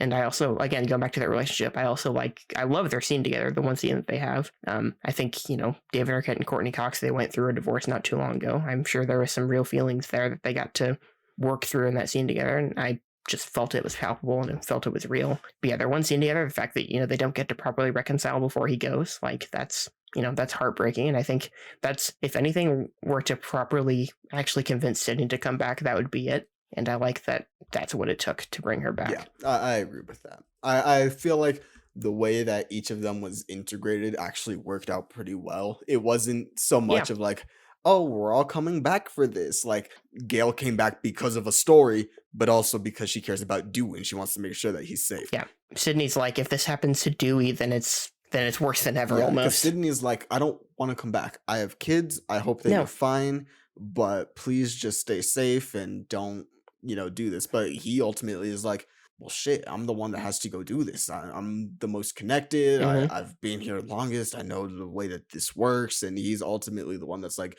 all right, I'll go. And by the end of it, it's a good character arc for him and for the others, because I feel like, and I haven't seen 3 or 4, so I can't really speak on that, but I feel like everyone has sort of taken Dewey for granted.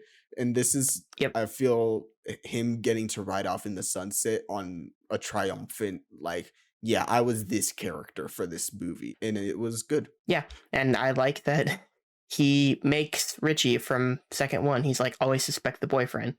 For anyone who thought he was dumb, he knew who it was from the start. Yeah. which I feel like we all knew who it was from the start. But yeah, like Christian Wanger said like 6 months ago, he's like, I think it's Jack Quaid. Yeah. And I'm like, probably, I don't fucking know. Yeah, as soon as I saw he was the boyfriend, I'm like, oh yeah, he's probably the killer. But I will say, they did a great job of red herrings with him. Because by the end, I was actually convinced he wasn't. Me too, because I did like that line. Again, the twins are the best part of the movie for me. But when he's like, "Do you want to come down? Do you want to come down into the basement with me?" He's like, "Why would I want to go down?" And then he's like, "Listen, I just thought I would ask." And he's like, "I'll be right back." Hey. I don't know. The twins were the best part of the movie for me personally. Yeah. Again, I love them. Same. They're fun. But speaking of fun, I like the kills in this movie. Oh, they go hard. I was that person that was laughing with glee in this movie when a kill happened. You didn't laugh at Dewey, did you? No, not at Dewey. Dewey, I was like, oh man, that's sick. But at the same time, I'm like, not Dewey. You're not a sick fuck. Yeah, I'm that person. But when Stu's, is it nephew? Cousin? His nephew. I don't remember them. I heard people talk about this after. I don't remember the movie ever saying that he was related to Stu. They do, because they're going through like the examination of the people that they've killed, and like, yeah, this person was Stu's nephew or something like that. But yeah, I totally missed that. He just gets a little poke in the neck, and I found that so funny. I don't know why, but to me, Ghostface has always been funny with his kills. And I love that kill in particular when Dylan Minette's character gets killed, and the way that they kill his mom, of her running back into the house, and he just comes up in front and stabs her in front of the good kills all around. All stabs are different for people, but it feels inconsistent. Like some people die with one stab. Like did he stab the sheriff? He didn't stab her more than once, did he? I don't remember. Or I'm misremembering that. I don't remember. Yeah, because like Sydney gets stabbed in every movie, but she usually just gets stabbed once, I think. I could be wrong. Dewey gets stabbed 100 times, but like Gail gets shot in this movie, Sydney gets stabbed, and it's like they're fine. But other characters, they're just fucked. Yeah, Chad also gets stabbed a couple times in the movie, and he walks out of the movie fine. He survives. Mindy walks out of the movie. I couldn't make out exactly what happened to her. I don't remember either. I think she just gets hit really hard. Maybe she did get stabbed, but it was clearly nothing that serious. Because I was like, no, she's still alive. Even before we saw the ambulance and stuff, I was like, she's still alive. But I didn't know about Chad. Yeah, Chad's girlfriend, the one who they say is too boring to be the killer. I actually, as soon as that line happened, I thought, oh, there's a good chance she might be the killer. And they did a good job with her. And I love that Ghostface stabs people, but I fucking love that she shoots her right in the head. Too. It's a great kickstart to like the full-on third act climax of the movie. I think part of the fact that Ghostface stabs everybody is that moments like that really hit for you. So am I the only person that thought that Sonia Amar and looked like Samara Weaving? Like I went through that entire movie thinking it was who's that? Chad's girlfriend. I thought that she was Samara Weaving. Pink hair girl? Yes. I don't really know Samara Weaving that well, just look up a photo of Samara Weaving and tell me that they don't look similar. Anyway, that was the thing that I was like, that's not Samara Weaving? I feel like if Samara Weaving were in the movie, I would have heard about it, and I hadn't. Yeah. So I just... And for some reason, I distinctly remember hearing Samara Weaving was in this movie, but it might have been for something else. Anyways, it's not Samara Weaving, but that's not the point. I did like just how many times people just flat out shot each other in this movie. I love the scene where Amber comes out and she's like, help, please. And Sydney and Gail are like, I fucking love that. What do you think? It's like, it's fake. You buy it? And then Amber's like, oh, screw this. And she just shoots them. And she shoots Gail. I just like the Amber in specific isn't afraid to just shoot people and kill them point blank with everyone knowing. That's what I've enjoyed. Yeah, there's like good plans and payoffs throughout the whole movie too. Like the inhaler in the first scene, I'm like, that's going to come into play in the third act. I just know it in some capacity. She's going to need her inhaler, which was weird. I think that was my first clue that our victim in the opening scene doesn't actually die in this movie. Yes, I was also going to say, well, that I was also spoiled by, the actress, because she was saying like, yeah, like that was my first day on set, or she was talking about like something later. And I was like, oh, okay, so you're alive throughout the rest of this movie. So this is what I get for not watching or reading interviews. I wasn't looking for any of these. They just showed up, but sad. Yeah, whatever. Anyway, we didn't even talk about her. I think she's really good in the movie. Jenna Ortega plays Sam's sister, Tara. Yeah, it was weird. Like I don't know if it's just that in the hospital she doesn't have her makeup on anymore, but like first scene I'm like, yeah, that's a teenager. That's like a high schooler. In the hospital she seems like she's 12. And through the whole rest of the movie she feels really young to me. She has a baby face. Yeah, she looks like she legitimately looks like she's in middle school for the rest of the movie. In the opening scene, I'm like, yeah, she's a high schooler. Everyone else in the movie looks way older than they are. Like, Melissa Barrera is supposed to be 23 in this movie. She's supposed to be my age right now, and she's like 31. All those kids supposed to be 17. I don't buy it, but maybe that's the fact that I'm at the point where I'm older than high school kids, and I'm looking back at what me and my friends looked like in high school. I'm like, we all look younger than everyone in every movie ever. Yeah. But I also feel like that was a thing with the first Scream as well. I didn't buy that any of them were teenagers. They were all, 27, 26 playing younger. So yeah. It's the typical Hollywood casting 30-year-olds to play teenagers, but at least here it's consistent in that they all look like they're 25, except for Jenna Ortega, who's 19. But she definitely does have a baby face, especially in the hospital. I was honestly confused about the ages for a while. I'm like, are these kids in college because they all look so old? Because I've seen, I think, all of these actors, except for Sonia Amar, all of them have been playing teenagers for the last 5 years in movies. So I'm like, no, they're still playing teenagers. It's what it is, and I've just come to accept that. But at least here, it's consistent in that they all look like they're 25 playing, high schoolers. But that was the least of my concerns. But Jenna Ortega's really good in the movie. Yeah, no, everyone's good. I don't think a weak link in this movie. Link. I agree with you. Yeah, I think they all play pretty much everybody's always good in the Scream movies, though. I think pretty much in all of them, even in 3, which I don't like as much. I think everyone does perfectly fine in 3. I think they're all just having fun, which is, I mentioned earlier, it's a big thing with Scream to have fun with the characters and the roles. Yes, but they're all just having a lot of fun being on this set. If you're being a Scream queen, which I said this earlier, I think this is the year of Jenna Ortega being the Disney star that becomes a mainstream hit. She's in X. And she's in The Aftermath. It's a movie with her and Maddie Ziegler, and they're reeling with the effects of a school shooting that's happening. That's my prediction for this year. But outside of that, I think Mikey Madison is just having fun playing a psychopath again, like she did in Once Upon a Time in Hollywood. I called her in the opening scene. Me too. As soon as he was like, "Here's Amber," and I'm using Amber's phone, I'm like, "Yeah, she gave you her phone." Yeah, I just knew at that point. And they were weird about Amber the entire movie. No, 100%. that was. I think after, like, oh, she has issues with Sam and all this. Yes, 100%. They made it in my opinion, they made it obvious that it was her. But I think after the whole rundown at Mindy's house, where we don't see where we don't see Amber for 45 minutes, I'm like, all right, so you're the killer. That was pretty obvious, but Jack Quaid, I was kind of on the fence on, which Jack Quaid is good here again. He keeps playing this character, which I don't mind, but I can see where some people might, but he's good in it. Everyone else, I think they're having fun with the roles for the limited time that they're on screen and trying to make the most out of it, and I think they all do really good. I had one question, I guess. At the risk of focusing too much on the past, would you have liked an actual scene between Sydney and her family? No.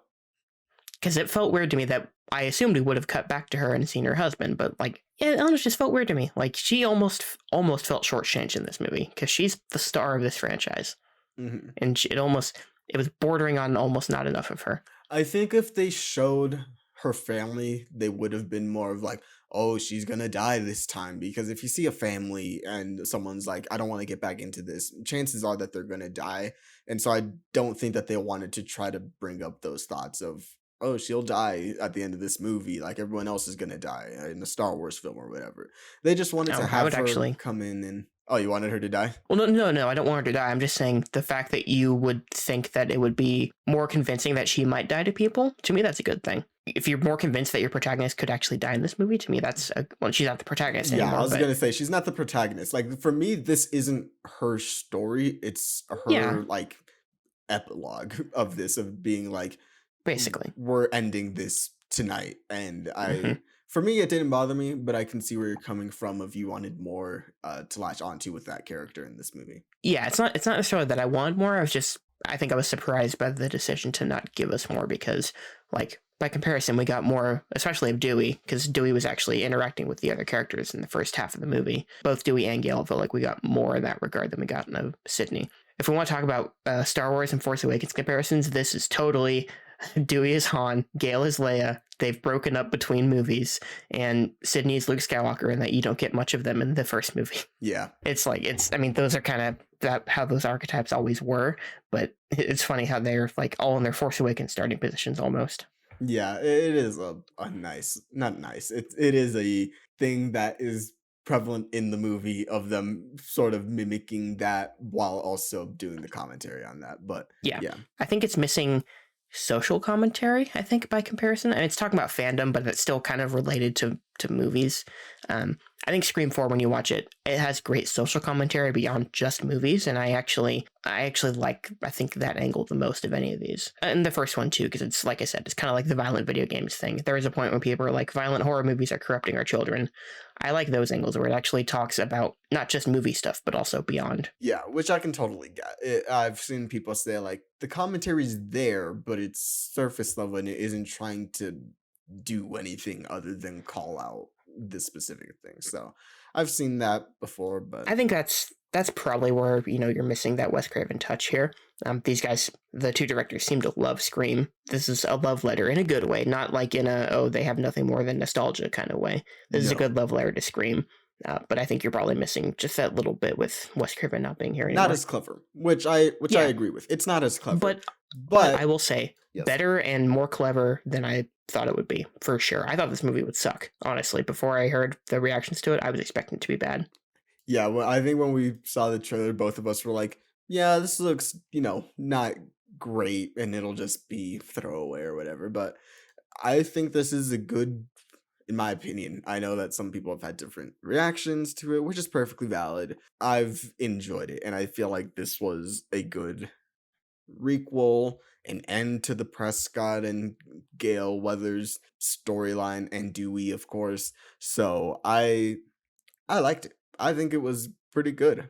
I did too. I'm just happy with it. Like, all in all, like, Me it's too. Again, sort of how I felt about Force Awakens, when I'm like, I'm just happy you're not bad. Like, the fact that you're actually really good is almost the icing on top of the fact that you're not bad. Yeah, and the fact, like I was saying, I was smiling throughout this entire movie of just enjoying the ride of going along with it. So I think, going back to saying, like, it doesn't just rely on nostalgia. I think, for me personally, I think it relies a little bit too much, just a little bit too much on the nostalgia of the first one, personally. But I just felt like there was a little bit too much retread, and it might be that I've seen the first one twice in a week, but there were a couple things where I'm like, all right, cool, that's we're back doing the first one again, different dialogue, maybe updated visuals, maybe, but we're back doing the first one. So that would just be my thing, but it might be because I've seen the first one twice in the same week. If there's a point that I think it's too much on the nostalgia, it's the not even nostalgia, it's just like, this is what modern movies do. It's just the fact that she's Billy's daughter at all. Like, you are specifically going back to the one that everybody likes. For one, the only way you feel like you can continue this franchise is to have some familial connection to what came in the past. Like, that's what Ghostbusters did. That's what Star Wars did. That's how movies are. And to me, in that particular case, it feels like them falling into the trap without realizing it, even though otherwise it feels like they sort of know that they're doing some of the stuff that they criticize. It feels like this is one that maybe they shouldn't have done, I guess. No, yeah. I'm with you there. I completely get that. Maybe that's what it was, but we didn't even talk about CGI Skeet, but I mentioned CGI Skeet. Yeah, we mentioned about it. It looks bad. Yeah, I was like, it just looks unnatural. You didn't need to do that. Just have him shave, have him be old. Let it be. Let him be old. Let him be old. I'm in favor of let him be old. Whatever. They made the decision they made. He's in it more than I thought he was gonna be. He's got like 3 scenes. The hospital. On a $24 million budget, you did CGI de-aging for 3 different scenes on a $24 million budget. That's a choice. Yeah, it was 3 scenes because it's the hospital, the car, and then the house at the end. Yeah. I know both of us have been pretty positive on this movie. We both recommend you guys go see it.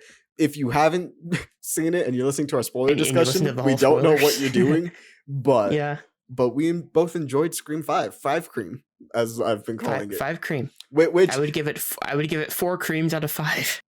I'm leaving that one clean for you. Yeah, pull a block.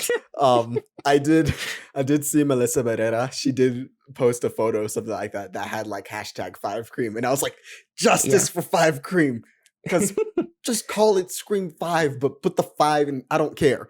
It's the same thing with Fant 4 Stick or whatever. Or Screeform. Yeah, Scream 4 is Screeform. Yeah, exactly. Just call it Scream 5. I'm tired of this kind of thing. But anyways, I do appreciate that they at least made a joke about the title. They did. They're like, you can't even call Halloween without calling it Halloween 2018. And I was like, okay, that's fun. They know what they're doing, which I think video games are worse about that, but yeah, like Call of Duty Modern Warfare 2019 or Tomb Raider 2013, Doom 2016. You just have to start using the year now. Yeah. Although those are full reboots, this is a requel, so it is still a sequel. Yeah, I'm with you, because Doom 4 isn't Doom 4. It is a reboot of Doom. And Tomb Raider 2013 isn't even really Tomb Raider until Tomb Raider 3 is when it really becomes Tomb Raider. Up until then, it's still Lara discovering all this stuff. But anyways, I enjoy the Tomb Raider 3-quel trilogy of games, but that's not what we're here for. Scream 5. We both enjoy it. We both recommend it. You guys should go see it. But Nick, is that it? I think that's it. I think I talked about Scream 5 as much as I wanted to. I'm sure there's stuff that I'll forget as soon as we're done here, but I took a couple notes and I got through all my notes on this movie, so I think I'm good. Yeah, I think I'm good as well. So guys, all of our links to stuff are down in the description. Nick has his link tree. I have my link tree. I mentioned earlier that I'm working on my capstone film, directing that, so there is a GoFundMe down in the description if you feel inclined to donate. If not, I completely understand, and just listening to this episode is enough support from you guys. I truly do mean that. But that's gonna be it for this episode, but we'll see you guys next time. Love you all.